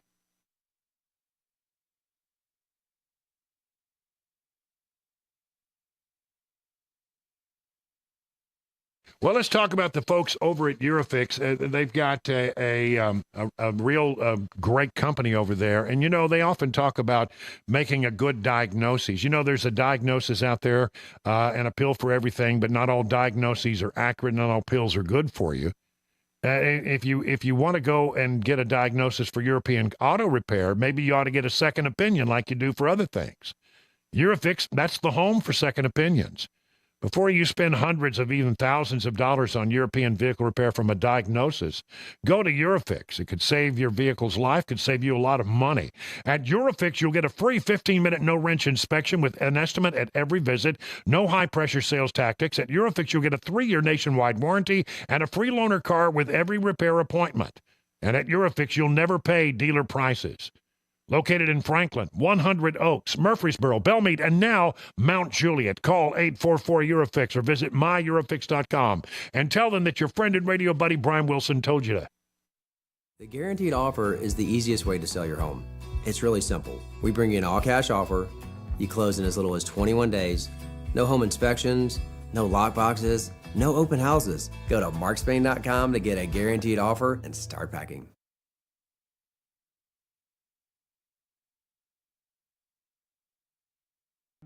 Hey, what's up, guys? It's Matt Murphy in the middle of downtown Franklin, Tennessee. We've talked so much about Savory Spice. I thought, why not show you the place? So let's go on in and see what's hopping at Savory Spice. As I've always said, you will smell the spices even before you walk in. I can smell them right here in the doorway. Come on in and let's introduce you to the one and only Holly, who is the owner and proprietor of Savory Spice. Say hey, Holly. Hello, everyone. Now, enough about Holly. Let's talk about spicy and easy products like the incredible taco soup, which, as I said, you put this in a crock pot, you put all the ingredients that it tells you to buy right there, you put the spices in, and it's so easy. So if you don't know what you're doing around the kitchen, it's a perfect way to find your way around the kitchen, as is the Mediterranean dill risotto. Now, for the holidays, pumpkin pie spice. What doesn't it have, Holly? Pumpkin. It doesn't have any pumpkin in it. That's a fun fact for all of you kids out there. Now, if you stop by Savory Spice, either in the Franklin location or at L&L Market, you can get yourself a sample of the dill dip, which is my absolute favorite. Just tell them Matt Murphy sent you to Savory Spice with purchase now. So come by Franklin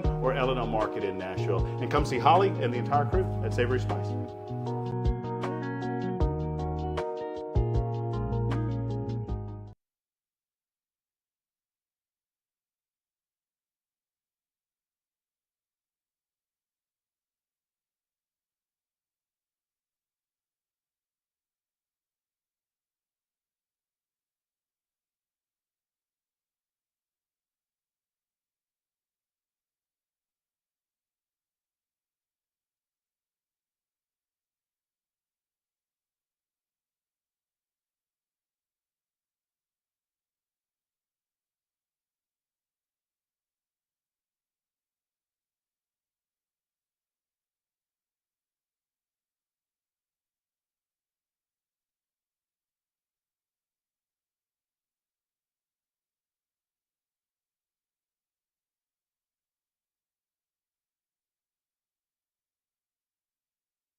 5 o'clock on the dot. I'm Ken Weaver with your top stories. Full forecast and traffic coming up in 5 minutes. Former Congressman Matt Gaetz has withdrawn his name from consideration to be President-elect Trump's Attorney General.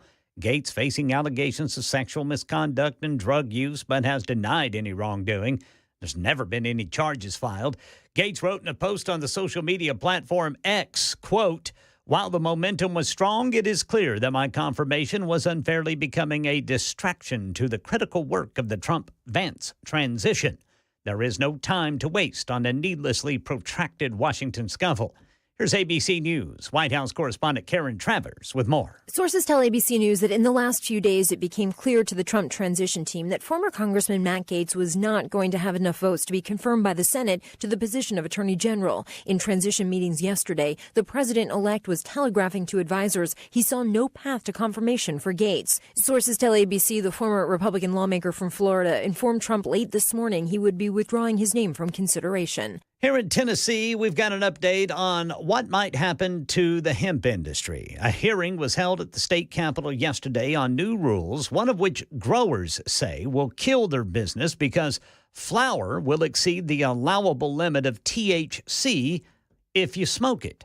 News 2 says they support all the other rules, which include licensing, testing, and labeling requirements.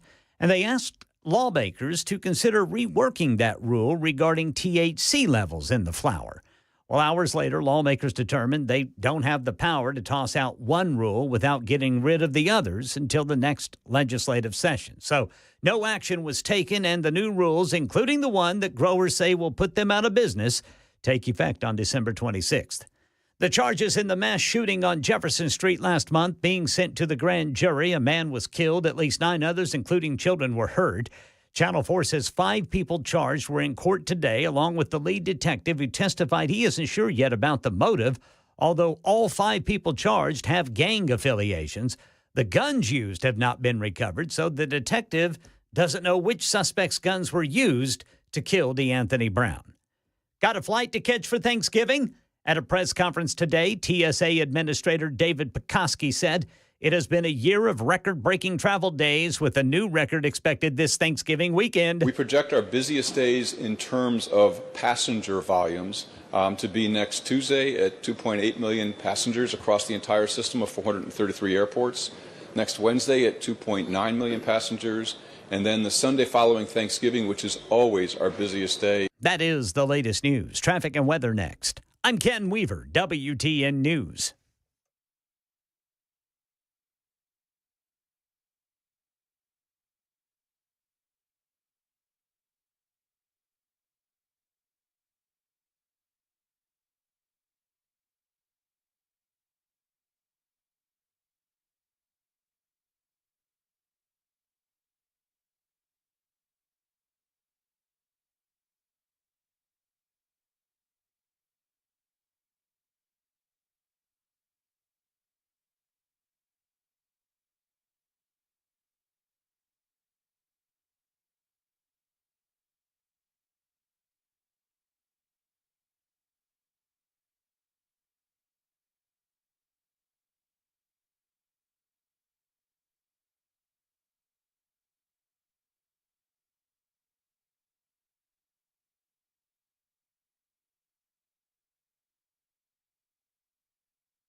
Well, they have made pretty good progress on that crash in Madison. 65 southbound now. You only have the one lane block. That's the right lane between Old Hickory Boulevard and Briley Parkway, Ellington Parkway.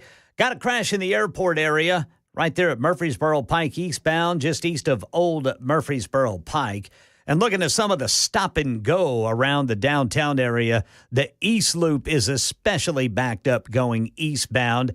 So is northbound 65 to go eastbound on 440.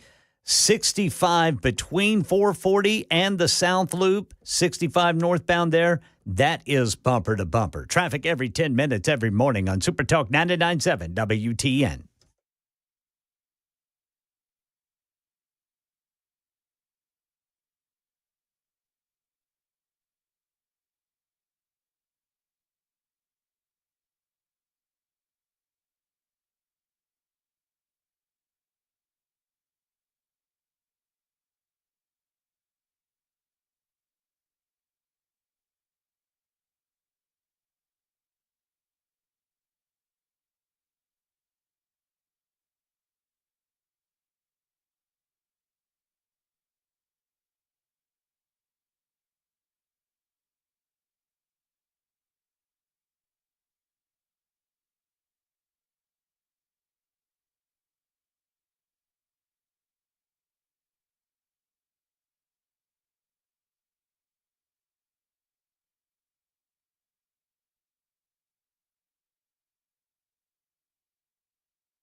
Seven minutes past the hour of 5 o'clock, hour number 3. Good evening, everybody. You're listening to The Drive on Super Talk 99.7. I am Brian Wilson, and I am here all the way till 7 o'clock when we hand it over to Mark Levin.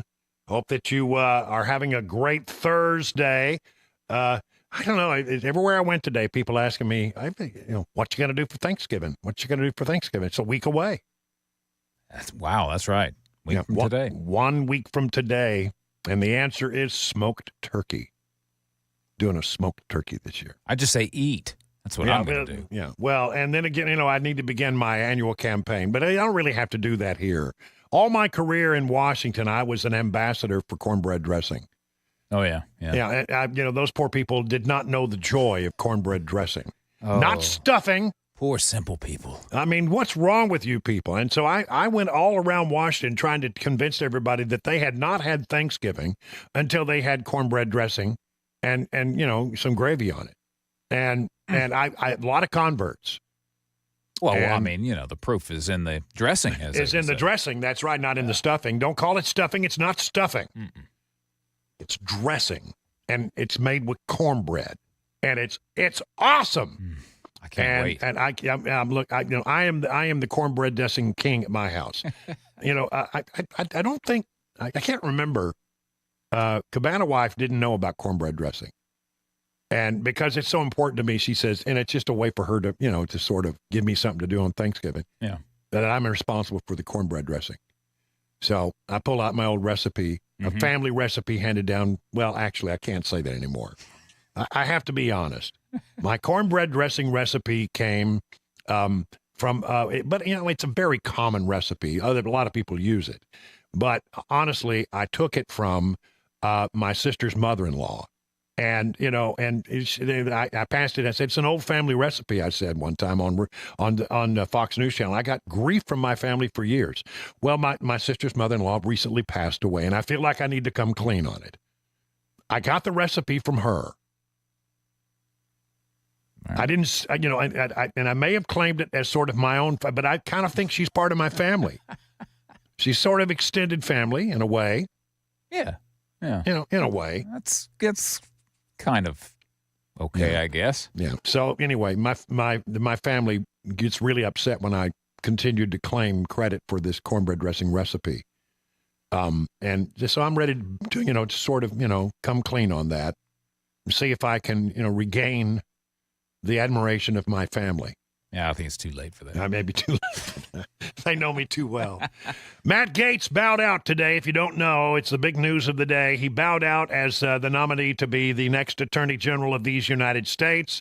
The votes weren't there apparently, and even if he wanted to push it all the way to a vote on the floor, it was going to be an ugly, ugly process, and it would take a lot away from one of the things that Donald Trump's trying to accomplish. Apparently, the president felt in recent days that he'd gotten a read. See, advice and consent of the Senate. Sometimes it comes in through official processes, and sometimes it comes in a back-channel phone call. And there were probably Republicans who called the president-elect, the future and past president, and said, "Hey, he's not going to make it. It's going to be ugly, and he's not going to make it." So, the advice may have been given privately rather than publicly. One way or the other, he's out. And now the question is, who's going to be the next attorney general? Jonathan Turley says, you know what? I think Trump has a legitimate grievance and really needs somebody to go in there and shake that place up. Now, that doesn't mean that that this is going to change the philosophy that was behind the selection of Gates. Trump has a legitimate grievance with the Department of Justice. He wanted someone that was not culturally or professionally tied to the department because he wants that department changed. You have to keep in mind that as soon as Trump came in after the 2016 election, the acting attorney general ordered the department to stand down and not assist him in his immigration efforts. I wrote at the time and that was, in my view, just deeply improper and many of us viewed as pushing the ethical line. Ultimately, the Supreme Court upheld the thrust of those policies that Trump was pursuing. And after that, of course, we found that the Department of Justice ignored indications that the Russian collusion allegations were funded by the Clinton campaign and were baseless. And much of his first term was tied up in that investigation, which ultimately led to nothing. So he obviously wants to hit the ground running, to change this department, which is key to carrying out his other policies, particularly on immigration. So who's it going to be? Got no clue. I mean, I pitched out the name of Ted Cruz. Others have said, look, Trey Gowdy would be a good choice. A lot of names could be considered. Who knows who will actually be on the president's radar? We'll watch and see in the next few days. From the Democrats today, sort of a promise that they're willing to get down to business on these nominations. Voting on the president's nominees is a basic responsibility of the Senate. We'll take that responsibility very seriously between now and the end of the year. Senator Josh Hawley says that Trump should get whoever he wants. Give these people a shot. Don't go out there and say, I'm against him, I'm against her, I will never vote yes. Don't say that stuff. Let them speak, hear their views. I mean, at least let them go through the process and testify and support Trump. I mean, stand by him as he assembles a cabinet that reflects his agenda and reflects the mandate that he's gotten from the American people. So there's Josh Hawley. Pete Hegseth, the Secretary of Defense nominee, and a friend of this program, we should say also, was making the rounds on Capitol Hill today, again with the Vice President-elect, J.D. Vance, and met with Haggerty, met with Blackburn, and that went well. Both people gave him a thumbs up, said that, we're okay with this guy. There have been reports of an encounter that occurred in Monterey, California, back in 2017 that have raised some questions. It was investigated, and as Pete Hegseth says, his name was cleared. And we welcome the opportunity to talk to any senator that wants to talk to us. Did you sexually assault a woman in Monterey, California? I have, as far as the media is concerned, I'll keep this very simple. The matter was fully investigated, and I was completely cleared, and that's where I'm going to leave it. Thank you very much. A lot of things that I read in that police report, it's redacted, so some things it's hard to make out exactly what they're trying to say. Names have been redacted, sensitive information has been covered up, and not all the police report is there. There are pictures and other stuff that were not a part of the report that was released publicly. But there was a point where this apparently Pete Hegseth says that the encounter was consensual, and then there's a passage. It's just very bizarre to me, where the woman makes the allegation that she saw him naked, And then she was asked by police, well, do you remember any unusual tattoos or scars or anything like that? Any identifying things about him? And she said, none. I don't get that at all because we've all seen the pictures of Pete Hegseth and his tattoos. They're all over. I mean, he's got them all over his body. That boy's tatted up.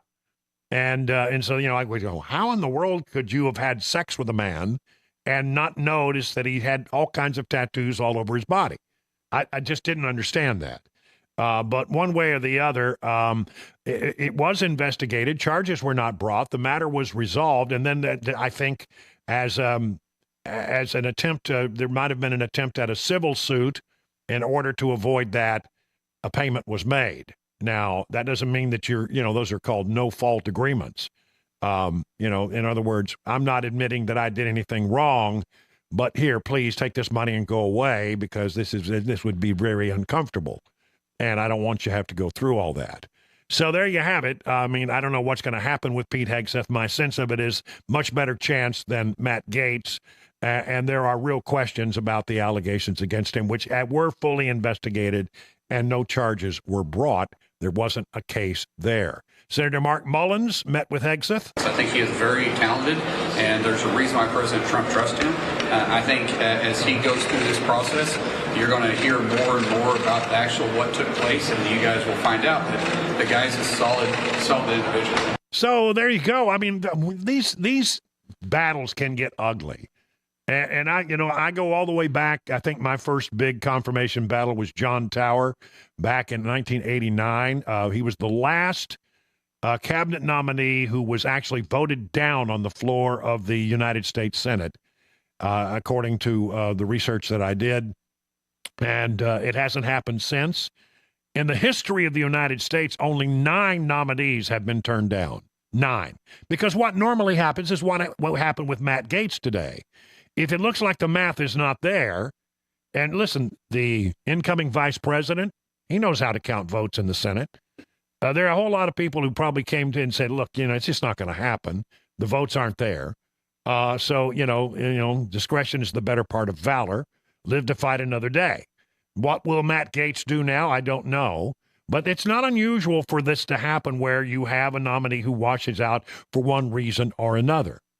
But what is becoming increasingly clear is that, you've got this situation, this Kavanaugh kind of situation, Brett Kavanaugh, where people come out of the woodworks and they got things to say and allegations to make and all of that.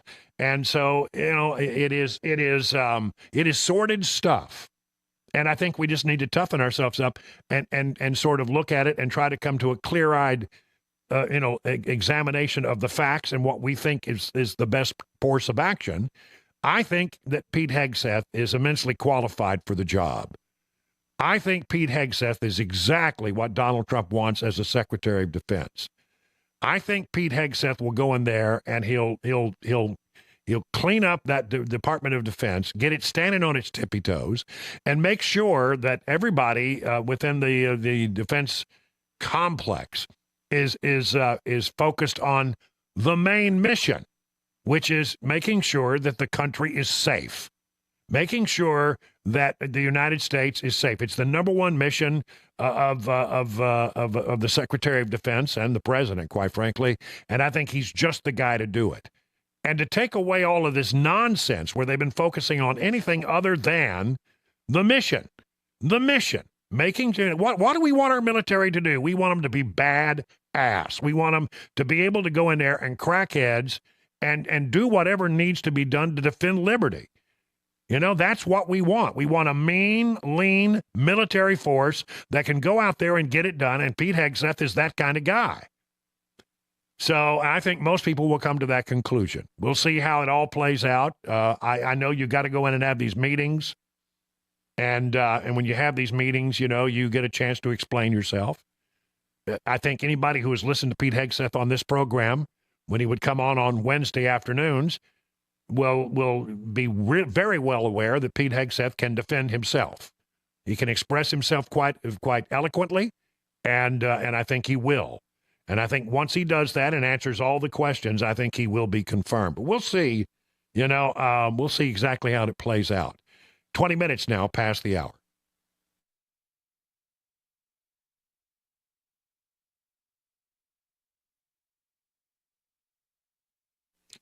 Grace Point Healthcare provides affordable, convenient, and comprehensive medicine, best known for their Smart Care plans, which start at $69 a month. And for that, you get free office visits and free basic labs and diagnostic tests. At Grace Point, you are usually seen the same or next day, and there's no long wait times in the waiting room. Grace Point is your primary provider that treats the entire family from newborns to seniors. Listen, are you feeling run down? Do you have intestinal issues, rashes, hives, sinus problems? You know what it could be? Food allergies. Get tested and learn what foods to avoid in your diet. Grace Point is a military veteran-owned practice located in the heart of Franklin. The number, 615-599-6868 to schedule your next medical appointment. Grace Point Healthcare, modern medicine delivered the old-fashioned way. The guaranteed offer is the easiest way to sell your home. It's really simple. We bring you an all-cash offer. You close in as little as 21 days. No home inspections, no lockboxes, no open houses. Go to markspain.com to get a guaranteed offer and start packing. Did you know you're overpaying for your health and wellness products?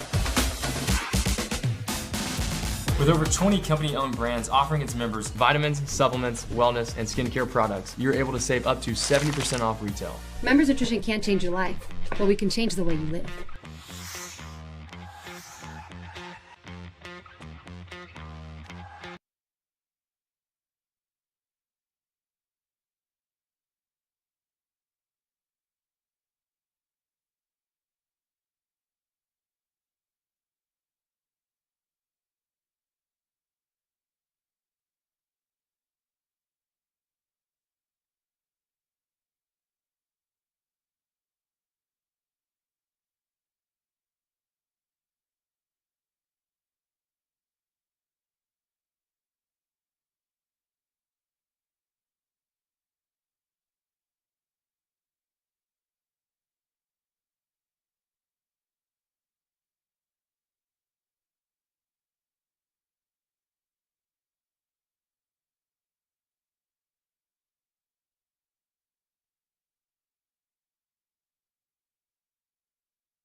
Gates drops out, and Tennessee hemp farmers plead with lawmakers to scrap a rule they say will put them out of business and potentially endanger consumers.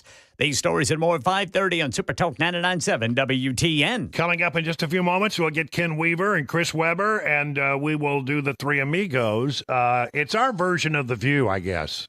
Oh. No, I wouldn't want to make that comparison. I know, I'm sorry. I take that back. I mean, I watch a little bit of The View sometimes, so you don't have to, because I mean it's immensely entertaining at times. Not for the way they intend it to be, but it is to me. What planet do these women live on? Where in the world do they live? I mean, do they have any idea how stupid they sound sometimes? Here is a clip. This is 2 minutes that you're just going to go, you're just not going to believe the crap that they're throwing out.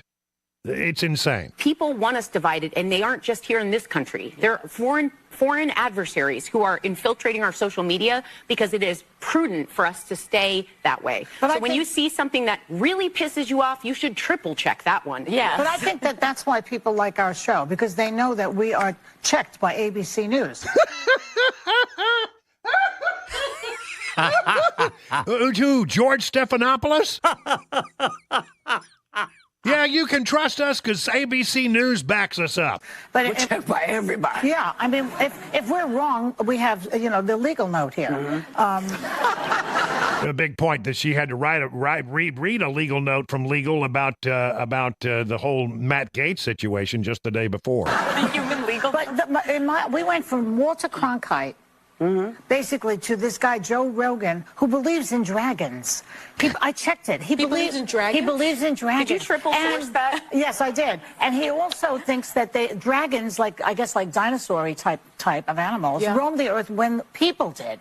So this is the type of really, really bad information that's going out there. Well, in defense, there are some really good news. It's possible that Donald Trump did roam the earth when dinosaurs were here. There are some really good news kind of influencer types, and I think it's great that they're getting information about global and current events in front of younger people who maybe don't tune into traditional media. But to Sarah's point, there has to be some fact checking and actually verification of the things that are shared, because I spend a lot of time on Instagram Reels and I'm served up things that I get outraged about, and then I realize, oh, that's not even true, but I have the sense to go and look it up. But what I do worry about with this, like the Blue Sky versus X, because a lot lot of people I follow on X, Twitter, have now left to go to Blue Sky. I worry we're all going into our own echo chamber. So we had this, this election that was tense. Donald Trump won, and the right is going to stay on X, and then the left is all going to be on Blue Sky. How do we try to talk to each other?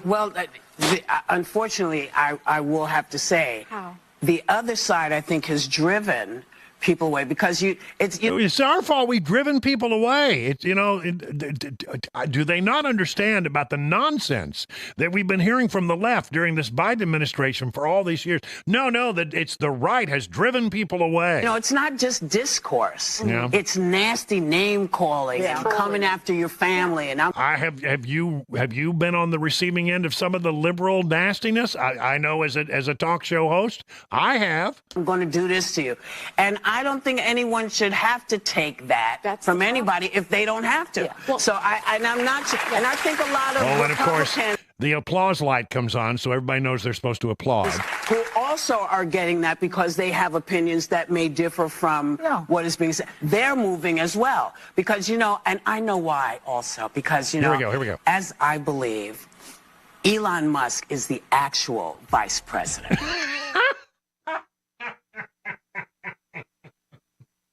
I like that Elon Musk has them freaked out. I mean, I really love that. But, I mean, it's like you listen, and they're in a whole other world. The only sense that was being made was by the lone conservative on the table. Man, I mean, it's 4 against 1. If they got one moderately conservative individual who goes in there and occasionally makes sense, and the rest of them are just, way out there, out in Looney Tune world. And it's just, it's embarrassing. But they just don't seem to understand sometimes how stupid they sound. Like, don't worry, everything that we say is checked by ABC News, so you can trust us. Right. Yeah. Like I, I wouldn't trust you as far as I could throw you, and I couldn't throw Joey Behar very far at all. It is now 30 minutes past the hour of 5 o'clock. Time for the news.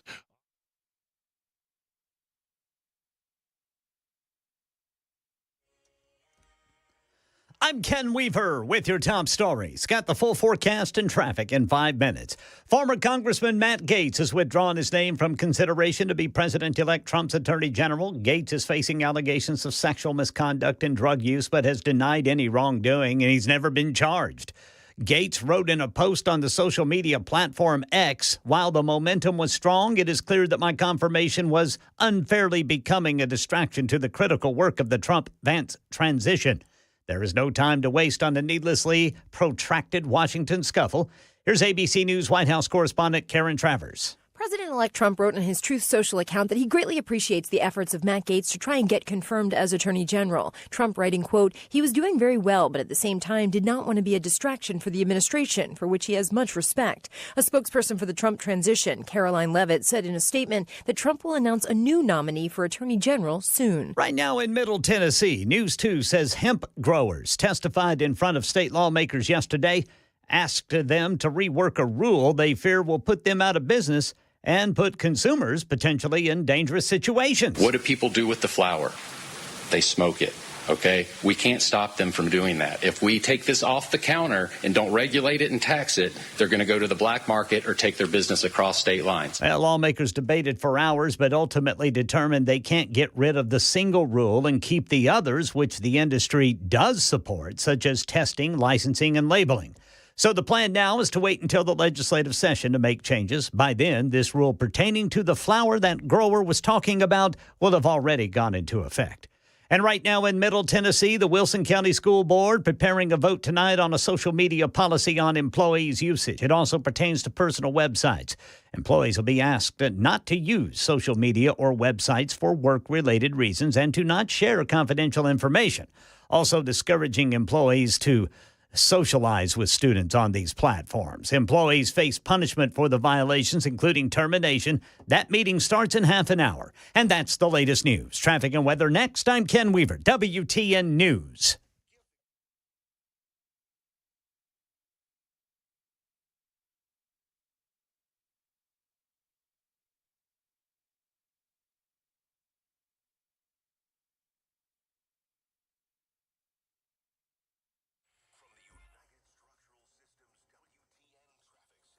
Well, still showing that crash in Madison. TDOT says it's right there, 65 southbound between Old Hickory Boulevard and Briley Parkway. The left lane is blocked, according to TDOT.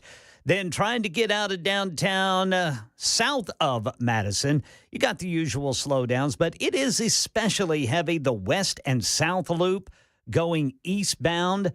That is all the way over to 65. Now, northbound 65 is still heavy to get to the South Loop, but it is especially heavy after you exit 65 to go east on 440. That's where it is bumper to bumper. Traffic every 10 minutes every morning on Super Talk 99.7 WTN.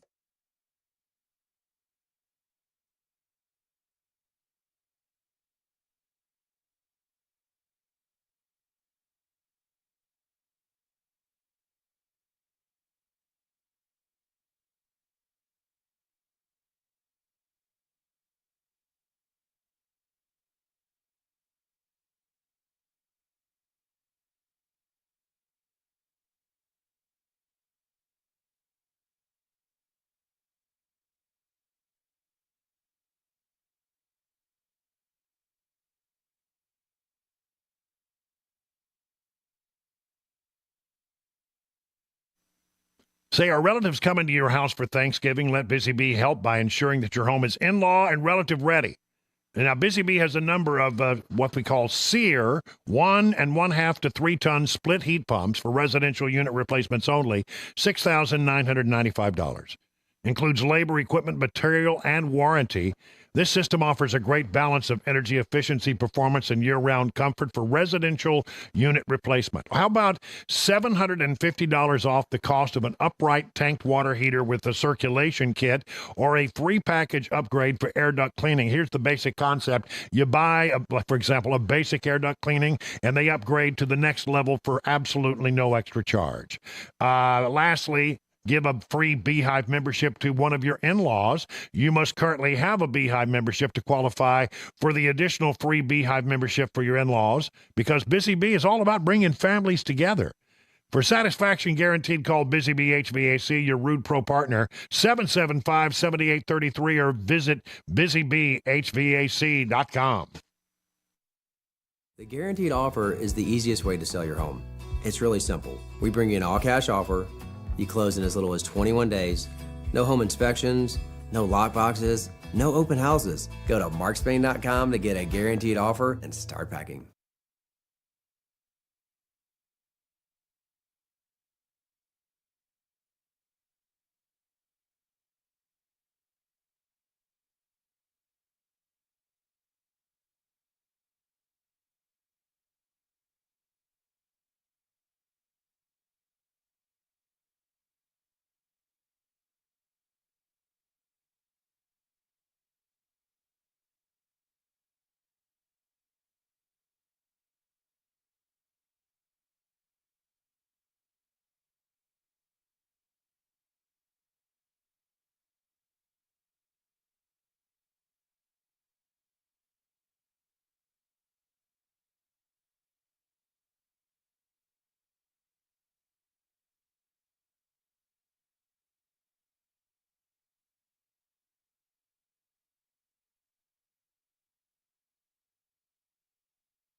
This just in, apparently, according to Truth Social, President Donald Trump, the president-elect, has nominated Pam Bondi to be the next Attorney General of the United States. Pam Bondi, a former Attorney General from the state of Florida, is now the incoming president's choice to be the next Attorney General. And now this.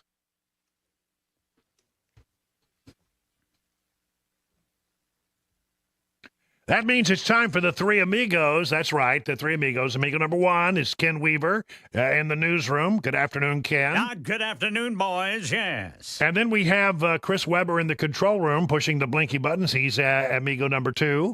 Good evening. Good evening, my friends. And I am Amigo number three. Together with the Three Amigos, and we bring stuff to the table. It can be weird stuff. It can be wacky stuff. It could be interesting stuff, and we talk about it. And sometimes we didn't even get through all three of them. I mean, yesterday I got so carried away that we didn't even get to Ken Weaver. And that's really not fair. I hogged up all the airtime, Ken. So That's you all get right, to Brother Brian. No, you get to go first today because I told you to save the one you had. Okay. All right. So you go first. Okay, I get to go first. All right. So I got this from the Daily Mail. A Kent man left looking like the Elephant Man after the dentist lodged a needle in his gums during a tooth extraction. Yeah. A father of 6 who is terrified of needles has been left looking like the Elephant Man after a dentist's needle snapped off in the back of his mouth during a procedure. Wow. I don't know why I'm laughing. I know that's very painful, but he said he's 41 years old, and he said this is the first time he's been to the dentist since he was 13. Good Lord. And he didn't go to the dentist. And he never went to the dentist because he was afraid of needles. Well, it looks like his fear was well-founded. Right. So on the day of the tooth extraction, several anesthesia injections were administered. However, as doctors were working on the man, he noticed that he and the dentist and the assistant were, quote, fumbling around. No, as that's never good. They couldn't find the needle from the end of a syringe that they had pulled out of his mouth. Well, eventually they just said, well, why don't you just go home tonight, take a couple of aspirin, and come back tomorrow. We think we might be able to remove it then. Good grief. He apparently, the pain was so bad, he ended up having to go to the hospital where they, got it out. And the doctors who operated on him said they couldn't believe it. You look at the x-ray of this thing, and you can't even tell that it's the needle in his jaw. It just looks like a line, that you would see in any x-ray you look at. But, of course, doctors, and experts can look at that, and they can figure out, that's not supposed to be. Well, how did he come to look like the Elephant Man? Well, he was swollen. Swollen up. Yeah, it was swelling his face up to twice, almost triple to what his face looked like before he went to the dentist. Well, I smell a lawsuit. Yeah. I mean, here's the thing, though. I mean, if they would have told me just go home and come back tomorrow, I'd have said, no. No, we're not doing that. No, you're going to have to find that needle. Well, they had another appointment right behind him. They have to stay on schedule. No. The thing. This is in England, right? Yeah. England. Yeah. See, socialized medicine. There you go. It's like basically the dentist said, "Well, it's out of my hands now. We got to get to these other patients. Go home, take some aspirin, come back tomorrow." Yeah, be careful what you ask for when you want medical, the system reinvented, because that's what you end up with. All right, that's terrible. That's terrible. Guys, all right, he'll never go back to the dentist now. No, and that's kind of what is ironic is the first time in his life he's been since he was 13, and now he's never going to go back because he's afraid of needles. Yeah, well. He's not alone. No, all right, Chris, do you want to go next, or you want me to go? I'll go next. Okay. This one is a story that's been in the news recently. 45-year-old married father of 2, Ryan Borgwart, was reported. Borgwart? Yeah, Borgwart. Right there. That's a word. Let's just say that together. That's a funny word. 1, 2, 3. Borgwart. Yeah. Anyway, are you sure that's the way that's pronounced? Yeah, Borgwart. Borgwart. Borgwart. Hello, my name is Borgwart. Ryan Borgwart. Okay, go ahead. I'm sorry. Anyway, this guy was reported missing back in August 12th it was.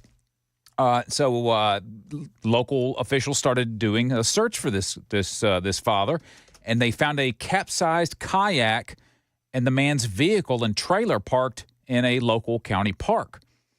Well, an extensive air and water search around the area didn't turn up any remains or physical clues as to what happened to him. But then an international electronic trail soon emerged that hinted that he was alive, but he was on the other side of the Atlantic Ocean. They suspected that he was now in Uzbekistan or somewhere in Eastern Europe, though officials say they could not pinpoint his exact location. But a Russian-speaking woman helped investigators get in touch with the man, and when they reached him, he correctly answered questions about himself and family that only he would have known. He would have known, right. And then the sheriff's office had played a video conversation that the department had with Borgwart, and he assured everyone he was okay. He said, quote, "Good evening, it's Ryan Borgwart. Today is November 11th. It's approximately 10 a.m.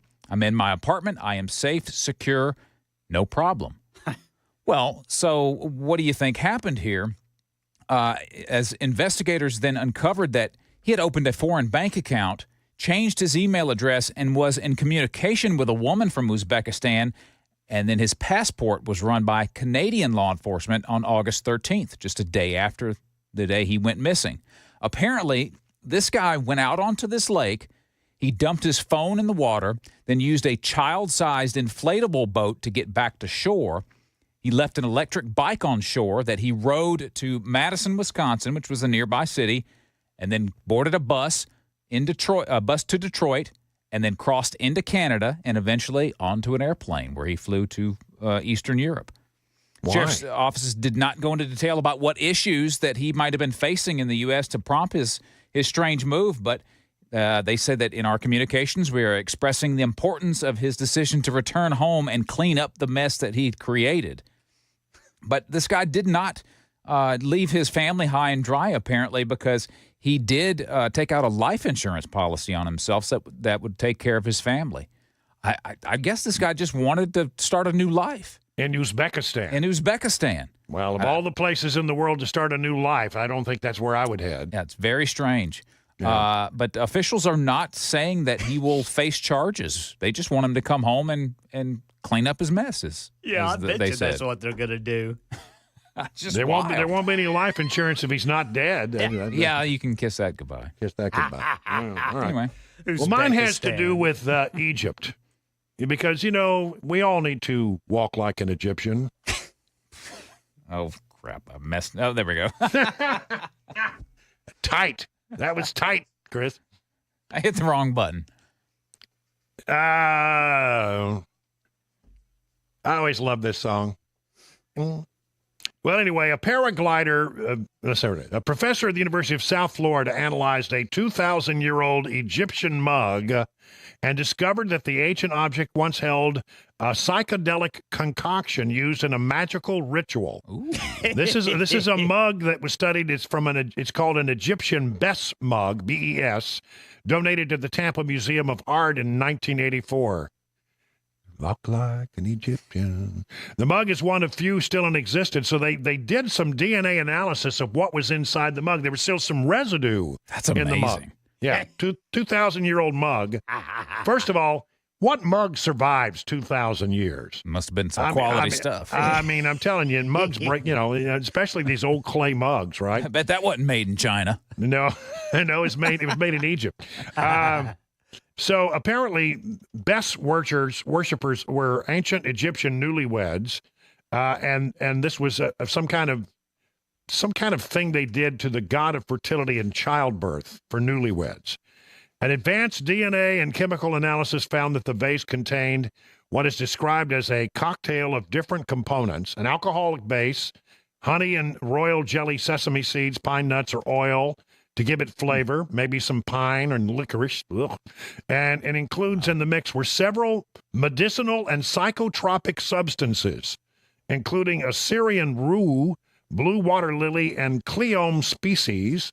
And I don't know what that is. But then there was weird, really, really weird stuff in human fluids, including blood, breast milk, and mucus. Okay. The bodily fluids in particular served as a large indicator that the mix was used in ancient ritual practices, according to the research. I was on board until you got to that. Yeah, it was a magical potion meant to inebriate, satiate, and induce hallucinations.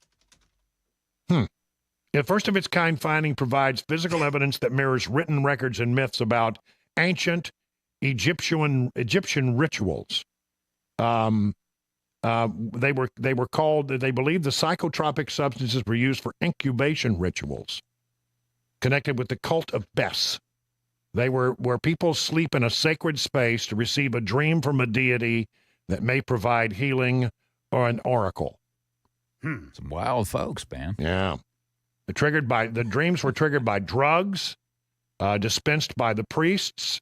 So our research confirms an earlier practice that is later comparison in several other cultures. So the Egyptians, they were taking psychotropic drugs at the time. Far out, man. Yeah.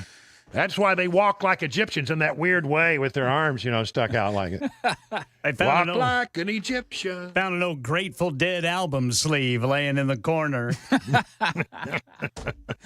We'll call it 50 minutes now past the hour of 5 o'clock on Super Talk 99.7.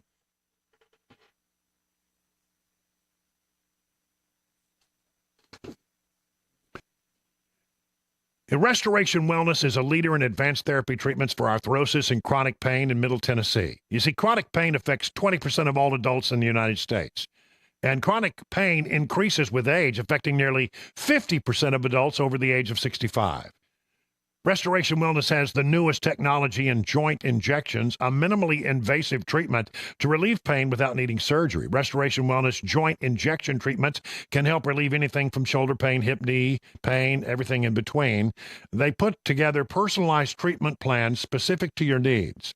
Let the team at Restoration Wellness help you achieve your health goals this year. Call the Restoration Wellness team at 615-470-8124 or visit them at their website, Restoration Wellness MedSpa.com. Let's do that again. RestorationWellnessMedSpa.com to book a consultation today. You're going to meet my friends Carly and Jamie, who will take great care of you like you're part of the family, so you can say goodbye to your chronic pain and get a new lease on life. Do not let chronic pain control your life. Did you know you're overpaying for your health and wellness products? With over 20 company-owned brands offering its members vitamins, supplements, wellness, and skincare products, you're able to save up to 70% off retail. Members Nutrition can't change your life, but we can change the way you live.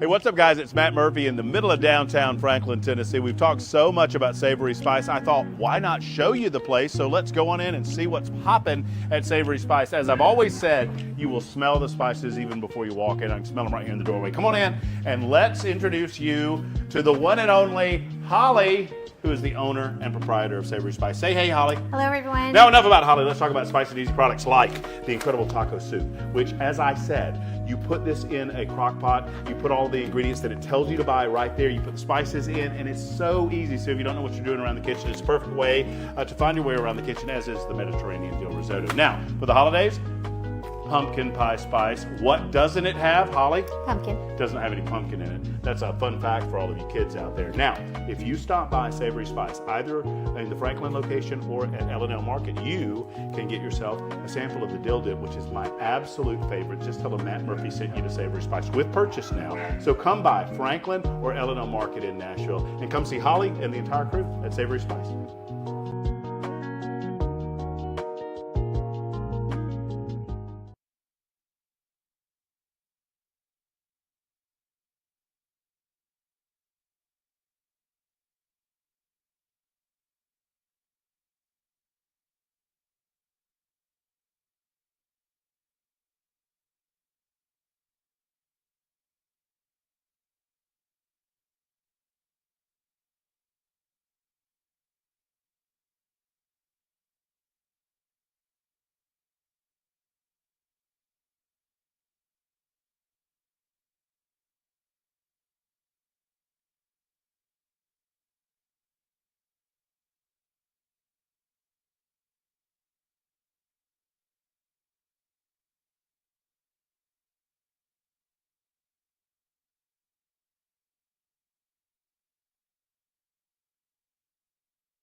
President-elect Trump is moving on from Matt Gaetz and choosing someone else to nominate as U.S. Attorney General. We've got that for you and more at 6 on Super Talk 99.7 WTN. All right. In fact, we'll get into that after you reveal that name during the newscast, and I'll tell you a little bit more about that nominee and all the latest news from Washington and the other stuff that we haven't got a chance, including what are the Russians doing, firing ICBMs.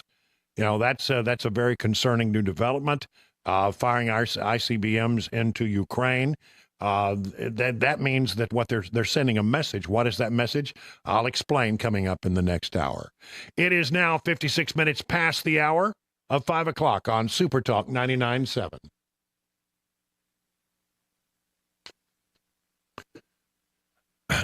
Listen, when it comes to pain in your back, and when your back is killing you, there's really what that is pressure on your nerves.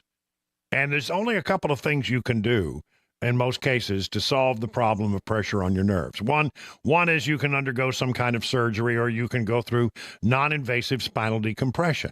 Well, I chose non-surgical spinal decompression at the Wellness Institute of Nashville. They have state-of-the-art facilities and high-tech equipment and offer the latest non-surgical procedures. Because getting better is important, Dr. Kevin Mitchell and Dr. Ashley are offering a half off the spinal decompression treatment and half off the KT knee machine, which is a really neat technology, sort of like spinal decompression, but it's aimed at helping you with knee pain. Now, if you're a new patient, you go in, you get an exam, a consultation, and your first treatment.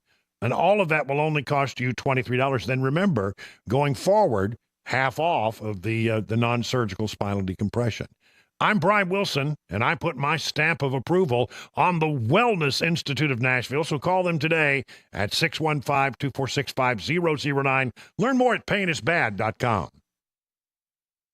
Hey, what's up, guys? It's Matt Murphy in the middle of downtown Franklin, Tennessee. We've talked so much about Savory Spice. I thought, why not show you the place? So let's go on in and see what's popping at Savory Spice. As I've always said, you will smell the spices even before you walk in. I can smell them right here in the doorway. Come on in, and let's introduce you to the one and only Holly, who is the owner and proprietor of Savory Spice. Say hey, Holly. Hello, everyone. Now, enough about Holly. Let's talk about spicy and easy products like the incredible taco soup, which, as I said, you put this in a crock pot, you put all the ingredients that it tells you to buy right there, you put the spices in, and it's so easy. So if you don't know what you're doing around the kitchen, it's a perfect way to find your way around the kitchen, as is the Mediterranean dill risotto. Now, for the holidays, pumpkin pie spice. What doesn't it have, Holly? Pumpkin. Doesn't have any pumpkin in it. That's a fun fact for all of you kids out there. Now, if you stop by Savory Spice, either in the Franklin location or at L&L Market, you can get yourself a sample of the dill dip, which is my absolute favorite. Just tell them Matt Murphy sent you to Savory Spice with purchase now. So come by Franklin or L&L Market in Nashville and come see Holly and the entire crew at Savory Spice.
Six o'clock on the dot. I'm Ken Weaver with your top stories. Got the full forecast and traffic in 5 minutes. Trump transition update. President-elect Trump moving on from Matt Gaetz and choosing someone else to nominate as U.S. Attorney General. Here's Jonathan Carl. Pam Bondi the former Attorney General for the state of Florida. Trump says he will nominate her to be his Attorney General.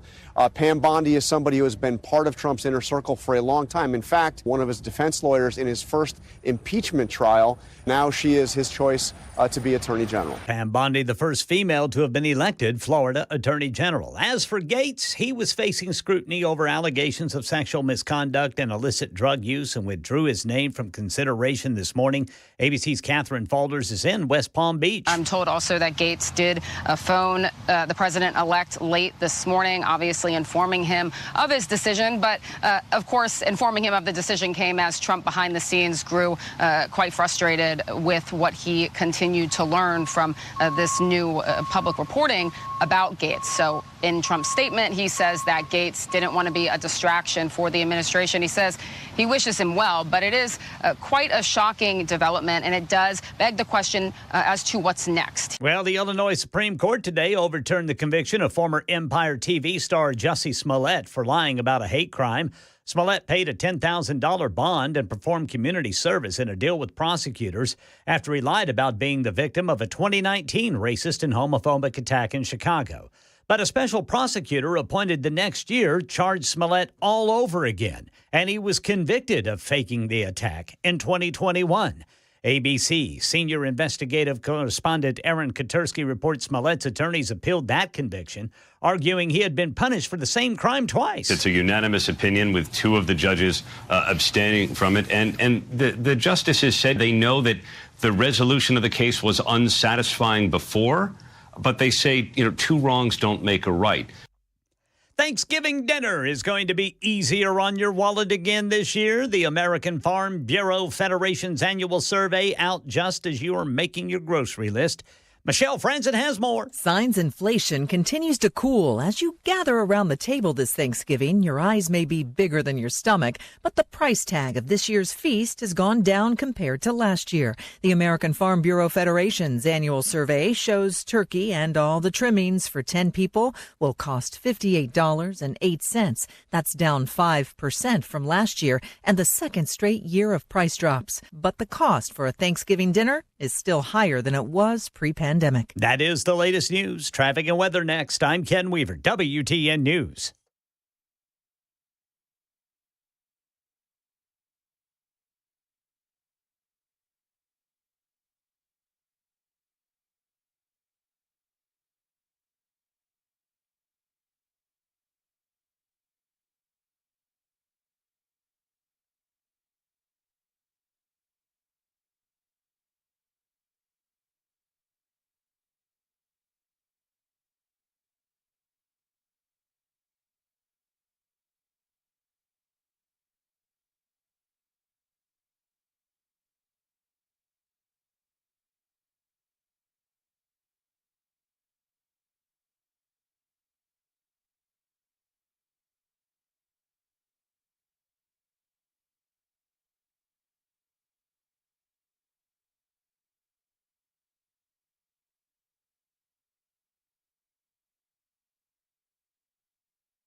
All right, we're dealing with two crashes now. We've got 40 eastbound, several vehicles piled up. It looks like that is affecting the eastbound exit ramp right there at the Donaldson exit. And then south of Nashville, just north of Brentwood, looks like we've got several vehicles piled up 65 northbound with the right shoulder blocked. The northbound right lane is blocked too. Traffic every 10 minutes every morning on Super Talk 99.7 WTN.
Good evening, everyone. 7 minutes now past the hour of 6 o'clock on this Thursday, November 25th. It is getting to be chilly tonight, so wrap up all your tender little plants and make sure that they're well cared for, because we're going to be getting dangerously close. Well, I don't think we're going to hit it, but we could be close to freezing.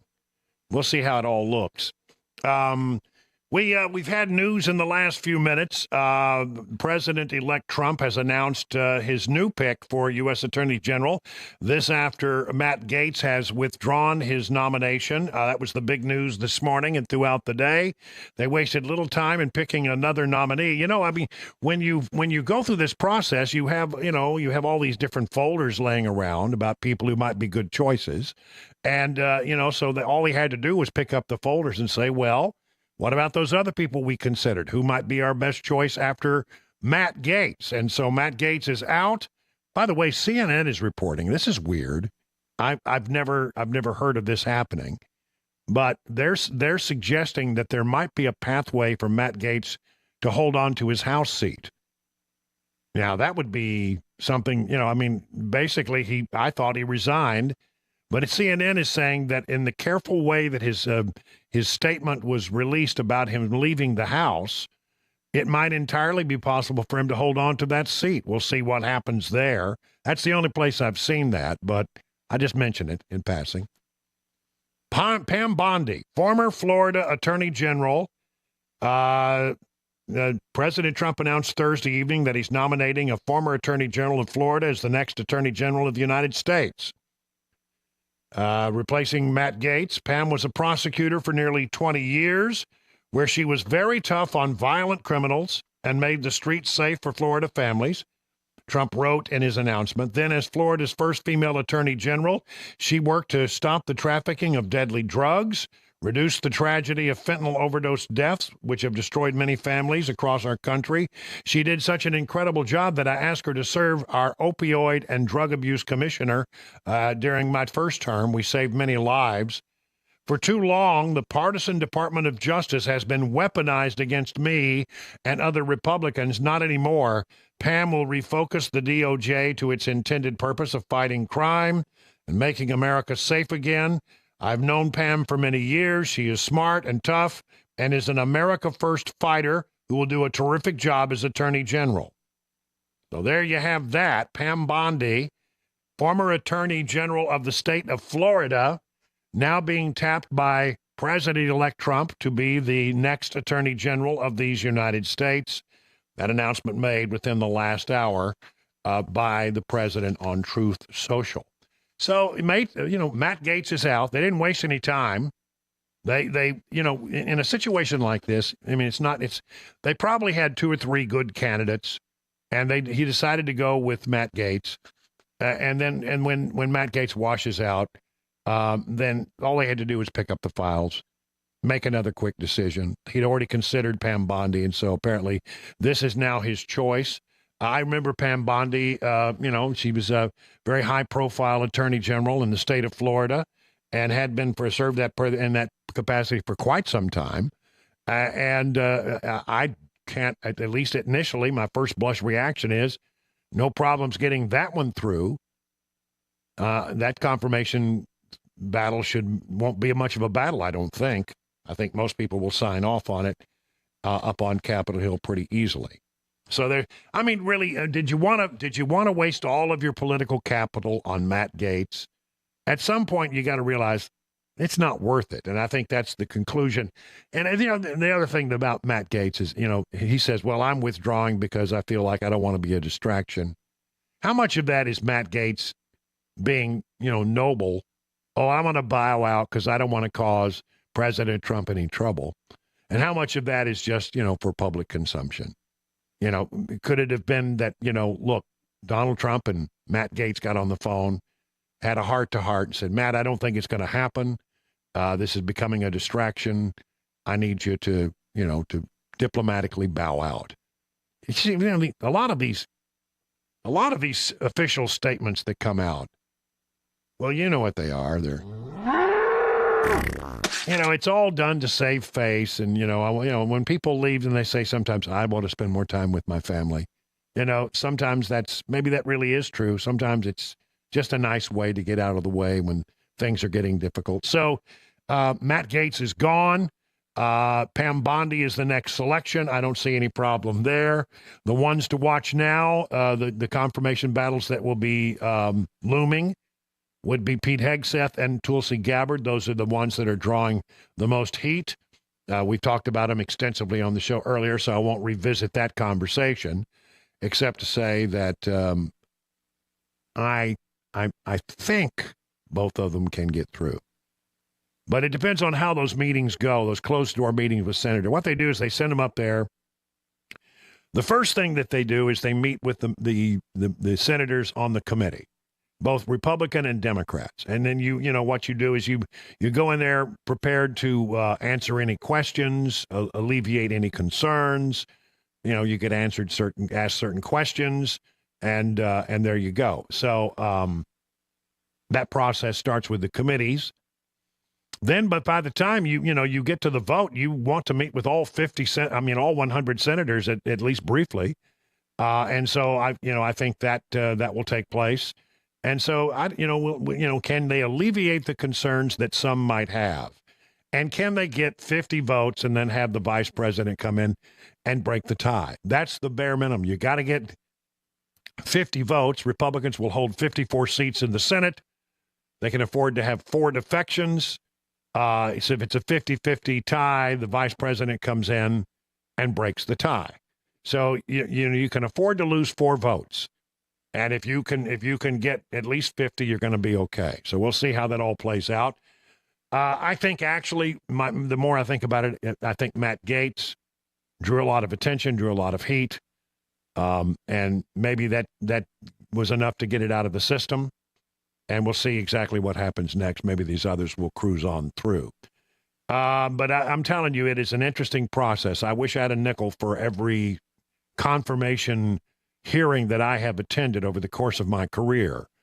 Honestly, both Supreme Court justices and new administration. See, every time a new administration, goes, you might have as many as, 14, 15 big, high-level confirmation hearings that have to be covered. And most of them go off pretty easy. The vetting is done ahead of time. But some things come out of nowhere. You never know. And in the environment where, Democrats play dirty, they're going to pull out every piece of dirt they can. It used to be said that, you got to watch out to make sure somebody doesn't get borked. Remember Bork, Robert Bork, who was a Supreme Court nominee, and he washed out. And, then they said, well, you don't want to make sure he doesn't get Thomased. And that was the Clarence Thomas. Thomas got through, but, it was a tough fight. And I've seen some that were tough, but they ultimately, people can count numbers, and if you get 50, then they will go forward. If they can't get 50, then there'll be another Matt Gaetz situation where they thoughtfully withdraw for some other reason. Okay, so there is that. Pam Bondi, the new pick to be the U.S. Attorney General. Also on the swamp today, there was supposed to be a big hearing on Capitol Hill with Alejandro Mayorkas and FBI Director Christopher Wray. They were set to testify in front of the Senate Homeland Committee. The question was threats facing the United States. Seemed like that's a pretty fair topic. And certainly the Senate Homeland Security Committee has jurisdiction over those two agencies. And at the very, very, very last minute, Wray and Mayorkas sent word that they just simply weren't coming. They weren't going to show up. Americans deserve transparent public answers about the threats we face. From Homeland Security Secretary Mayorkas and Director Wray's refusal to speak publicly about the department's work will only increase the concerns that many Americans have about our nation's security at a challenging time. Flout the committee's efforts to conduct responsible oversight and will deal a serious blow to trust in our government. Democrat Chairman Gary Peters released in a statement about their absence. Their claims that they can only relay such information and respond to questions in a classified setting are entirely without merit. It cannot be the practice of the executive branch to deny the public critical information and disregard Congress's constitutionally recognized right to conduct oversight. And I agree. I agree 1,000%. Well, see, both Mayorkas has already been impeached, and then you got Christopher Wray, who probably will probably step down as FBI director just before Donald Trump becomes president. He'll probably step down. You know, an FBI director's term is supposed to be 10 years, and he hasn't come close to filling out his 10 years. They can be extended, and that has happened.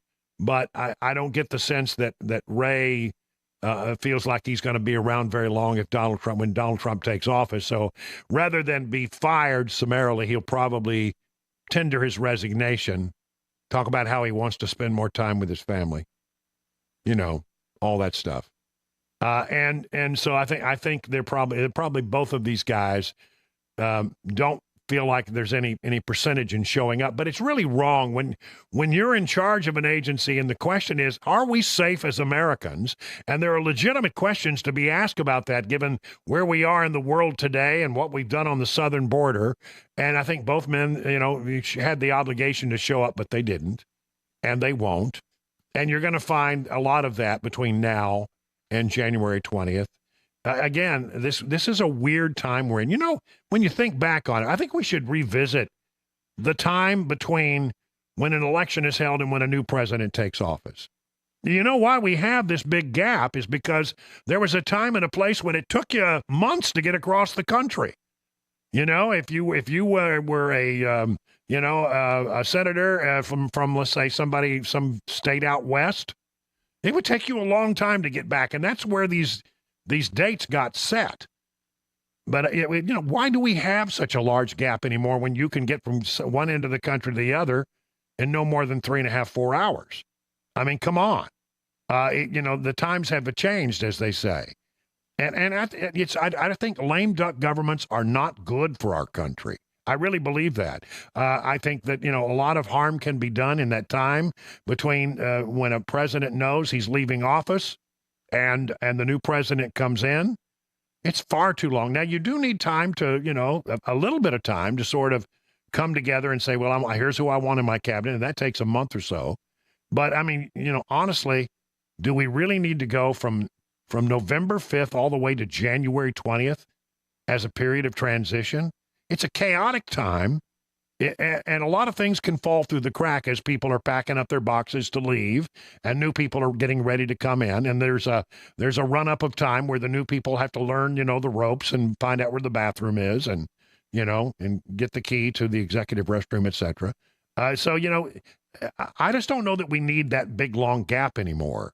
It is a vestige of an earlier time in America that is long changed. Long changed. I mean, it changed when they put trains across the country. You can't get across the country on a train in 4 hours, but it didn't take you, 3 months to get there. So I think maybe we ought to revisit that in this country. 20 minutes now past the hour of 6 o'clock.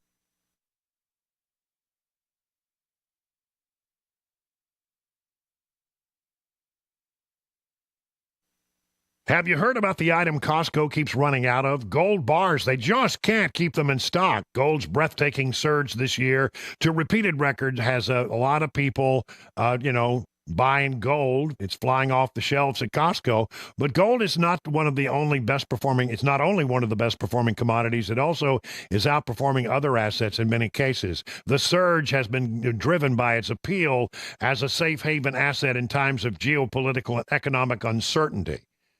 You know where you can get gold when Costco is run out? When they don't have any more, you can always find it with my friends with Nashville Gold & Coin. They sell the same high-quality products as Costco and other national online retailers. They will not overcharge you.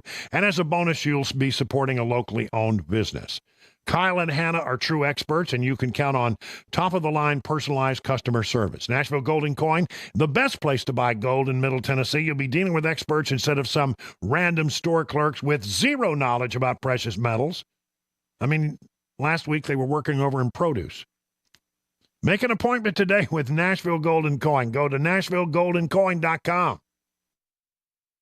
Hey, what's up, guys? It's Matt Murphy in the middle of downtown Franklin, Tennessee. We've talked so much about Savory Spice. I thought, why not show you the place? So let's go on in and see what's popping at Savory Spice. As I've always said, you will smell the spices even before you walk in. I can smell them right here in the doorway. Come on in, and let's introduce you to the one and only Holly, who is the owner and proprietor of Savory Spice. Say hey, Holly. Hello, everyone. Now, enough about Holly. Let's talk about spicy and easy products like the incredible taco soup, which, as I said, you put this in a crock pot, you put all the ingredients that it tells you to buy right there, you put the spices in, and it's so easy. So if you don't know what you're doing around the kitchen, it's a perfect way to find your way around the kitchen, as is the Mediterranean dill risotto. Now, for the holidays, pumpkin pie spice. What doesn't it have, Holly? Pumpkin. Doesn't have any pumpkin in it. That's a fun fact for all of you kids out there. Now, if you stop by Savory Spice, either in the Franklin location or at L&L Market, you can get yourself a sample of the dill dip, which is my absolute favorite. Just tell them Matt Murphy sent you to Savory Spice with purchase now. So come by Franklin or L&L Market in Nashville and come see Holly and the entire crew at Savory Spice.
President-elect Trump names his new nominee for Attorney General after Matt Gaetz dropped out. This story and more coming up at 6:30 on Super Talk 99.7 WTN.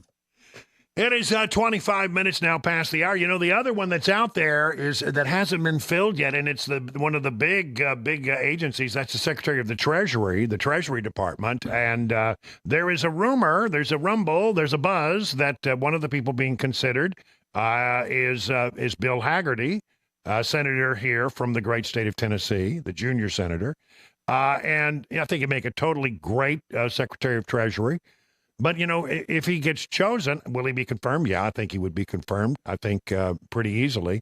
You know, the Senate has a history of confirming members who get nominated for positions pretty much because, you know, they know these people. They've worked with them. They rub elbows with them. They get on the elevators together. You know, they even if they are of the other party, they generally get a pretty easy confirmation hearing and move on to vote on the floor of the Senate. So, yeah, Hagerty probably would cruise through that pretty easily if he was chosen. But then the question becomes, well, what happens then if we have this big vacancy for Tennessee's senator? And, you know, look, a lot of names are being tossed around. You know, this kind of stuff, you can't come out and say publicly, well, if that happens, I want the job. But there, you know, I think the governor is probably thinking, well, if it happens, I need to look around and find somebody. As I understand it, the governor would make the appointment and that person would serve for 2 years, and then there would be an election. And that person who served for 2 years, of course, would have a big leg up on running for re-election if they so chose to do so. So who in the state of Tennessee might the governor tap if Hagerty gets dragged into the Secretary of the Treasury job or some other job within the Trump administration? You know, and there are a lot of names floating around. Glenn Jacobs' name is flown around. I hear Cameron Sexton's name, Jack Johnson's name. You know, there are. I wouldn't be surprised if Mark Green were in the mix for that, or somebody else. But it'd be interesting to see, you know, who they might choose. And the one of the things that I'm hearing, and I've heard it in more than one place, is that that ultimately, when Bill Lee finishes his term as governor, Marsha Blackburn would like to be governor. And so and I think Bill Lee would be in favor of that, I think. It's hard to know, but that's what you hear, that he would support that. Well, then what do you do to help Marsha out? Well, you take her most serious competition and you make them senator for 2 years and set them on that path. So that may come into play as well. You know, it's interesting. I've talked about this. Marsha Blackburn wants to be the governor someday, and you know, there are people in her office who listen to our show. I mean, they're always reaching out to us. They always, you know, they got their ears glued. They you know, they know that they have to monitor us and keep an ear on what we're saying. And if you're really off base on something when you say it, then generally somebody will say, come on, Brian, off the record, you know, don't knock that stuff off because you're way off base. Not happening. Nobody has come to me off the record or otherwise and suggested that I'm barking up the wrong tree. So I don't know. Maybe there's something to it. We'll see. But, you know, it's all speculation because we don't have a position right now. And the question is, when is Trump going to announce his Secretary of the Treasury? There's about three candidates, but among them is that's said to be a nominee, 3 candidates for the job. One of them is Bill Hagerty. So it'll be interesting to see how that all gets resolved. It's the one thing we're watching really closely because it not only is important for the incoming administration, but it's important to see the cascading changes that would come throughout the state of Tennessee and the political world of Tennessee if that vacancy were to be opened up. So we're watching. We got our ear to the ground. And if anybody wants to wave me off, you know my number. You know how to get a hold of me. Tell me I'm wrong. I'll be glad to make sure that I report that I was wrong. I'm being waved away from that. But I'm not being waved away from anything that I've said so far. Time for the news at 6:30 on Super Talk.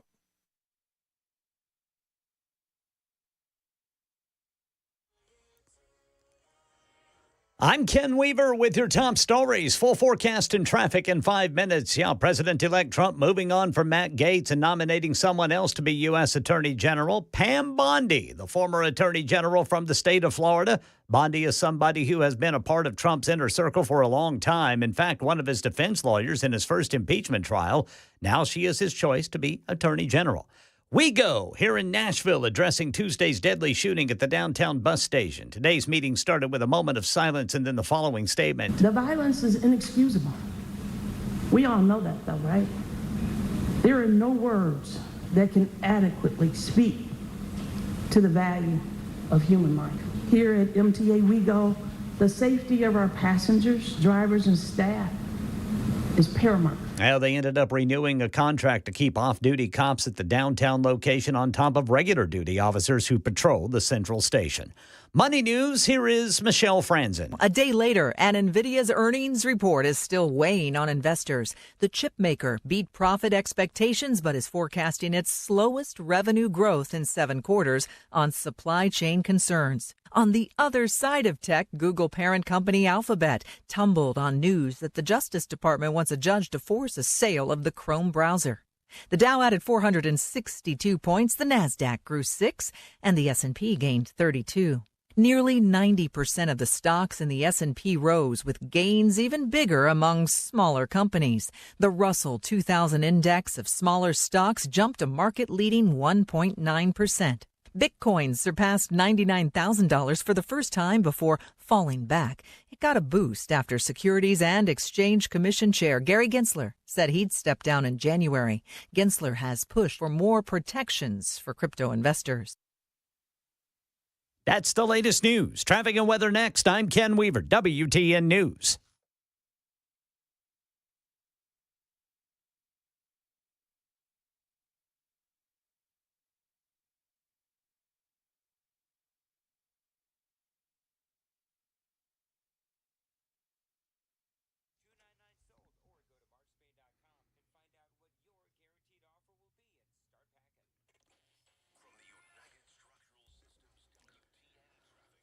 All right, police still reporting a crash 40 eastbound off-ramp to Donaldson Pike. The off-ramp partially blocked. And then in Williamson County, you've got police reporting 65 northbound after Old Hickory Boulevard. Looks like there is a crash blocking the right shoulder there at Brentwood. And then in Mount Juliet, 40 eastbound after Golden Bear Gateway and Beckwith Road. Highway Patrol reporting a crash there. Traffic every 10 minutes, every morning on Super Talk 99.7 WTN.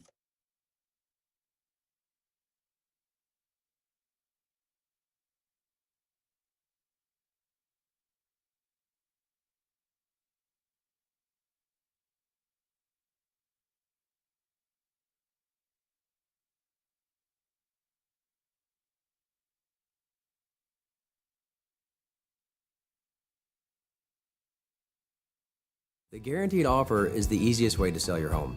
It's really simple. We bring you an all-cash offer. You close in as little as 21 days. No home inspections, no lockboxes, no open houses. Go to markspain.com to get a guaranteed offer and start packing.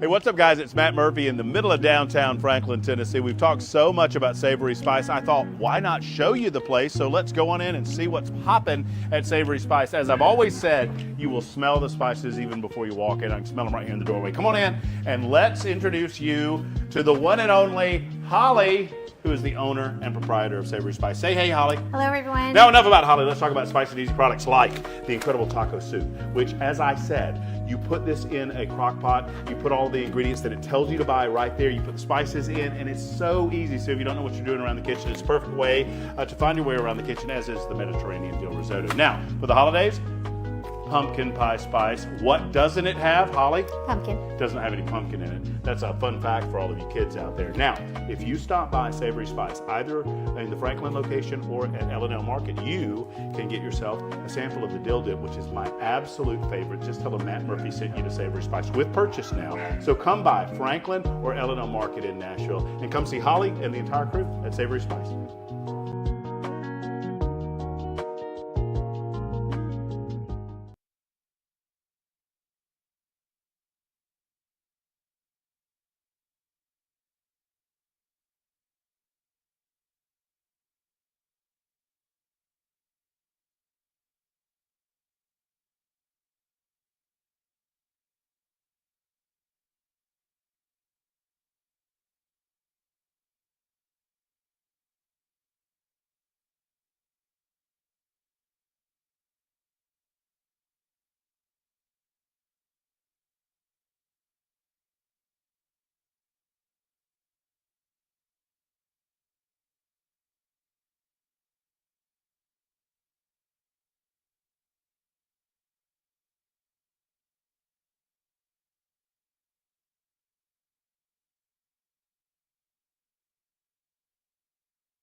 It's 37 minutes now past the hour of 6 o'clock. I want to remind you that I will not be here tomorrow. Matt Murphy will be in to fill in for me. I started to say Matt Gaetz will be here, but that would be that would be wild, wouldn't it?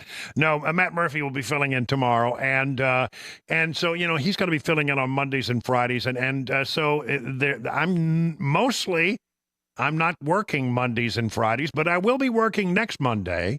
That's right, because it's the big Radiothon. And I wouldn't miss that for the world. So I threw a big stomp and anchor fit, and I said, no, I have to be there. No, I didn't. We worked it all out. And so I'm going to be there tomorrow on Monday doing the big thing, but Matt Murphy will be here tomorrow. And then next week, just a long-range plan.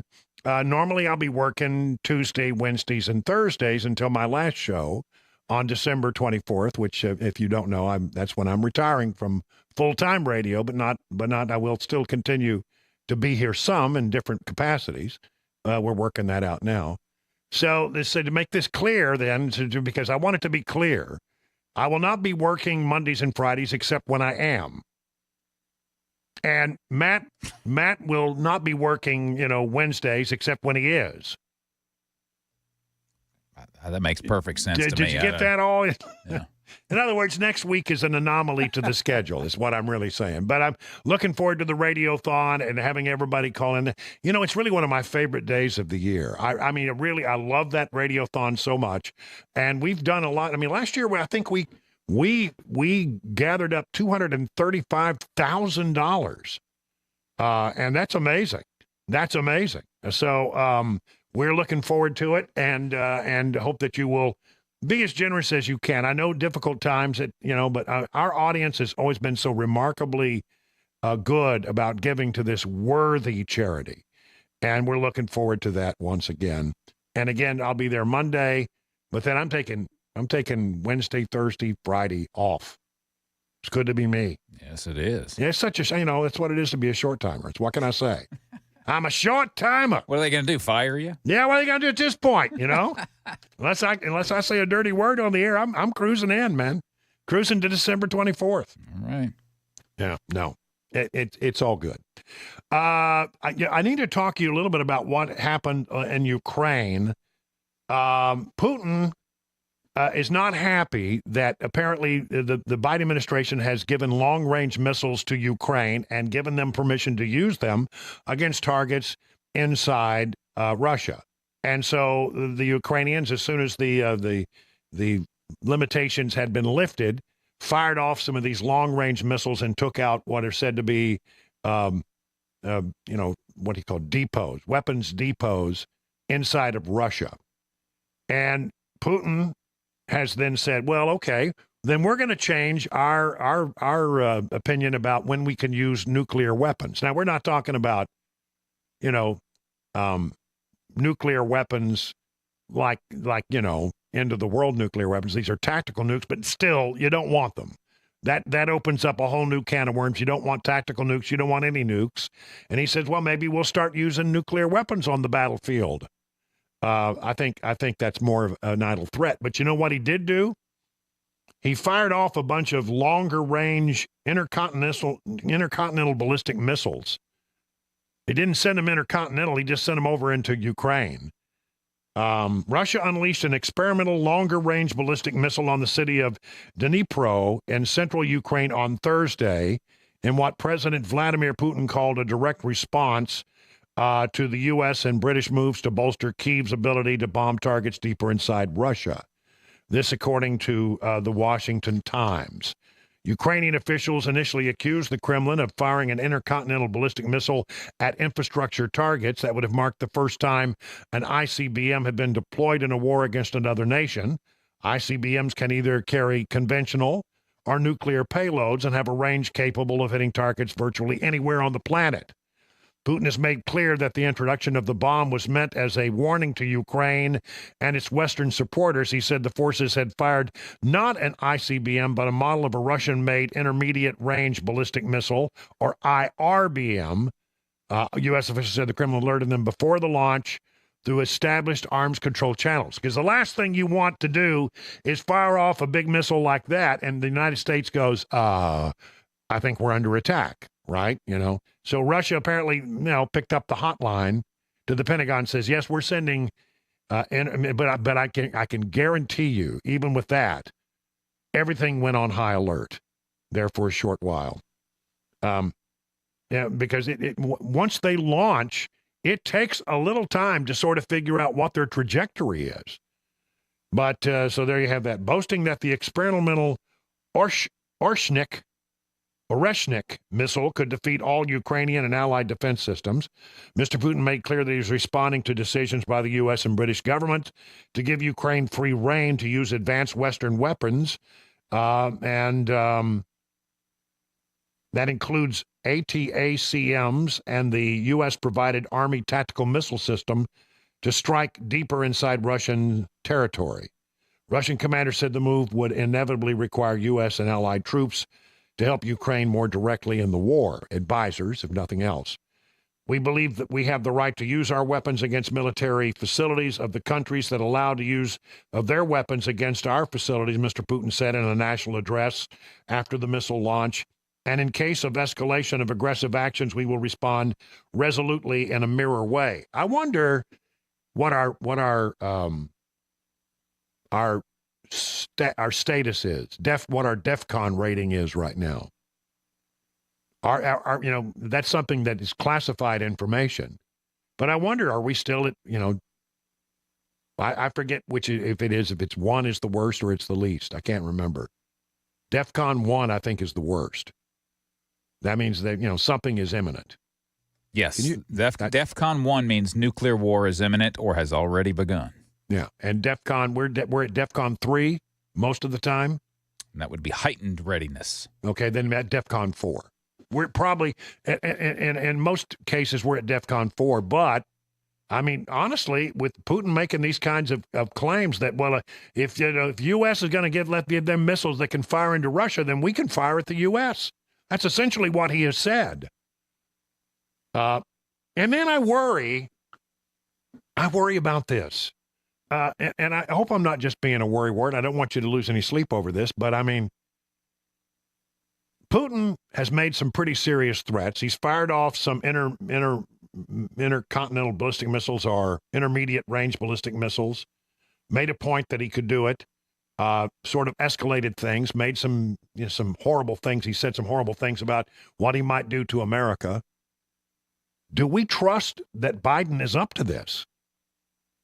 I, for one, do not trust that Biden is up to this.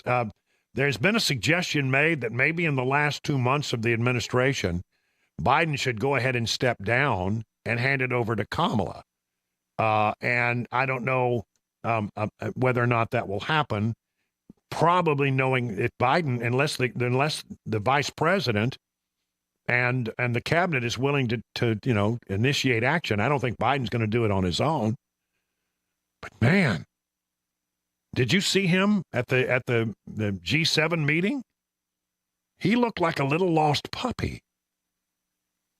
I mean, it's getting worse every day. Every time you see him, it's worse and worse and worse. And I really wonder, I mean, if he gets that call at 2:00 in the morning, is he up to the task of actually commanding and making a good decision? I don't think that he is. I really don't. I worry about it. Now, I mean, I worry about Kamala as well, but, at least, she's more conscious than he is. None of it's good. None of it's good at all. So there is that. Meanwhile, comes word from the Biden administration they have sent another $275 million to Ukraine. The Biden administration just announced, according to the Daily Wretch, that it will send further $275 million to military aid to Ukraine, just days after giving the green light for the country to fire missiles within Russia. The reckless provocation of Russia comes just months before President-elect Donald Trump prepares to return to the White House. This week, Secretary of State Anthony Blinken announced that they would be giving Ukraine more ammunition for artillery rocket systems, tow missiles, landmines, small arms, and training equipment, and drones. Part of the surge in security assistance that President Biden announced on September 26th. We will continue to provide Ukraine the support it needs to succeed on the battlefield and prevail in its defense against Russia's aggression. So, as you know, as I just mentioned, Joe Biden has recently authorized Ukraine to launch long-range American-supplied missiles into Russia, with many sounding the alarm that the move was designed to ignite World War III. And then there's the other side of it. Conflicts around the world are eating into critical munition stockpiles needed for China. A China fight, says the top U.S. officer in the Pacific. We're sending all kinds of military equipment out of our stockpiles to Ukraine. We're sending all kinds of military equipment out of our stockpiles to Israel. And, the idea is, well, they're going to pay us for them, and we're going to eventually get that money back. We won't get money back from Ukraine anytime soon, but, Israel can probably pay up. And so we're doing all of that. But the question is, are we replacing the stockpiles? I mean, this is why we don't need a fight over a Secretary of Defense. We need to get in there, find out what the lay of the land is, and fix this. Because, if it becomes known that we don't have the munitions to fight a war against on potentially two fronts, then the nation is not safe. And I'm very, very worried about that. It was mentioned earlier in this program that the International Criminal Court in The Hague has issued warrants for the arrest of Israeli Prime Minister Benjamin Netanyahu and its former defense minister Yoav Gallant. The court has issued a warrant for the Hamas leader Mohab Diab al-Masri, who's sometimes known as Mohammed Deif. The court said the warrants were for crimes against humanity and war crimes committed from at least October 8th, 2023 through 24. Listen, they can do whatever they want. That will, but let me tell you, there's no doubt at all that Netanyahu had every reason to do what he did after October 7th. United States Senator Lindsey Graham said the court is a dangerous joke. It's now time for the U.S. Senate to act and sanction this irresponsible body. How much authority they have, they can't go into Israel and get him. So I don't think they have much authority, but that has taken place and quite irritating to everybody involved. See you on Monday. It's 6:50.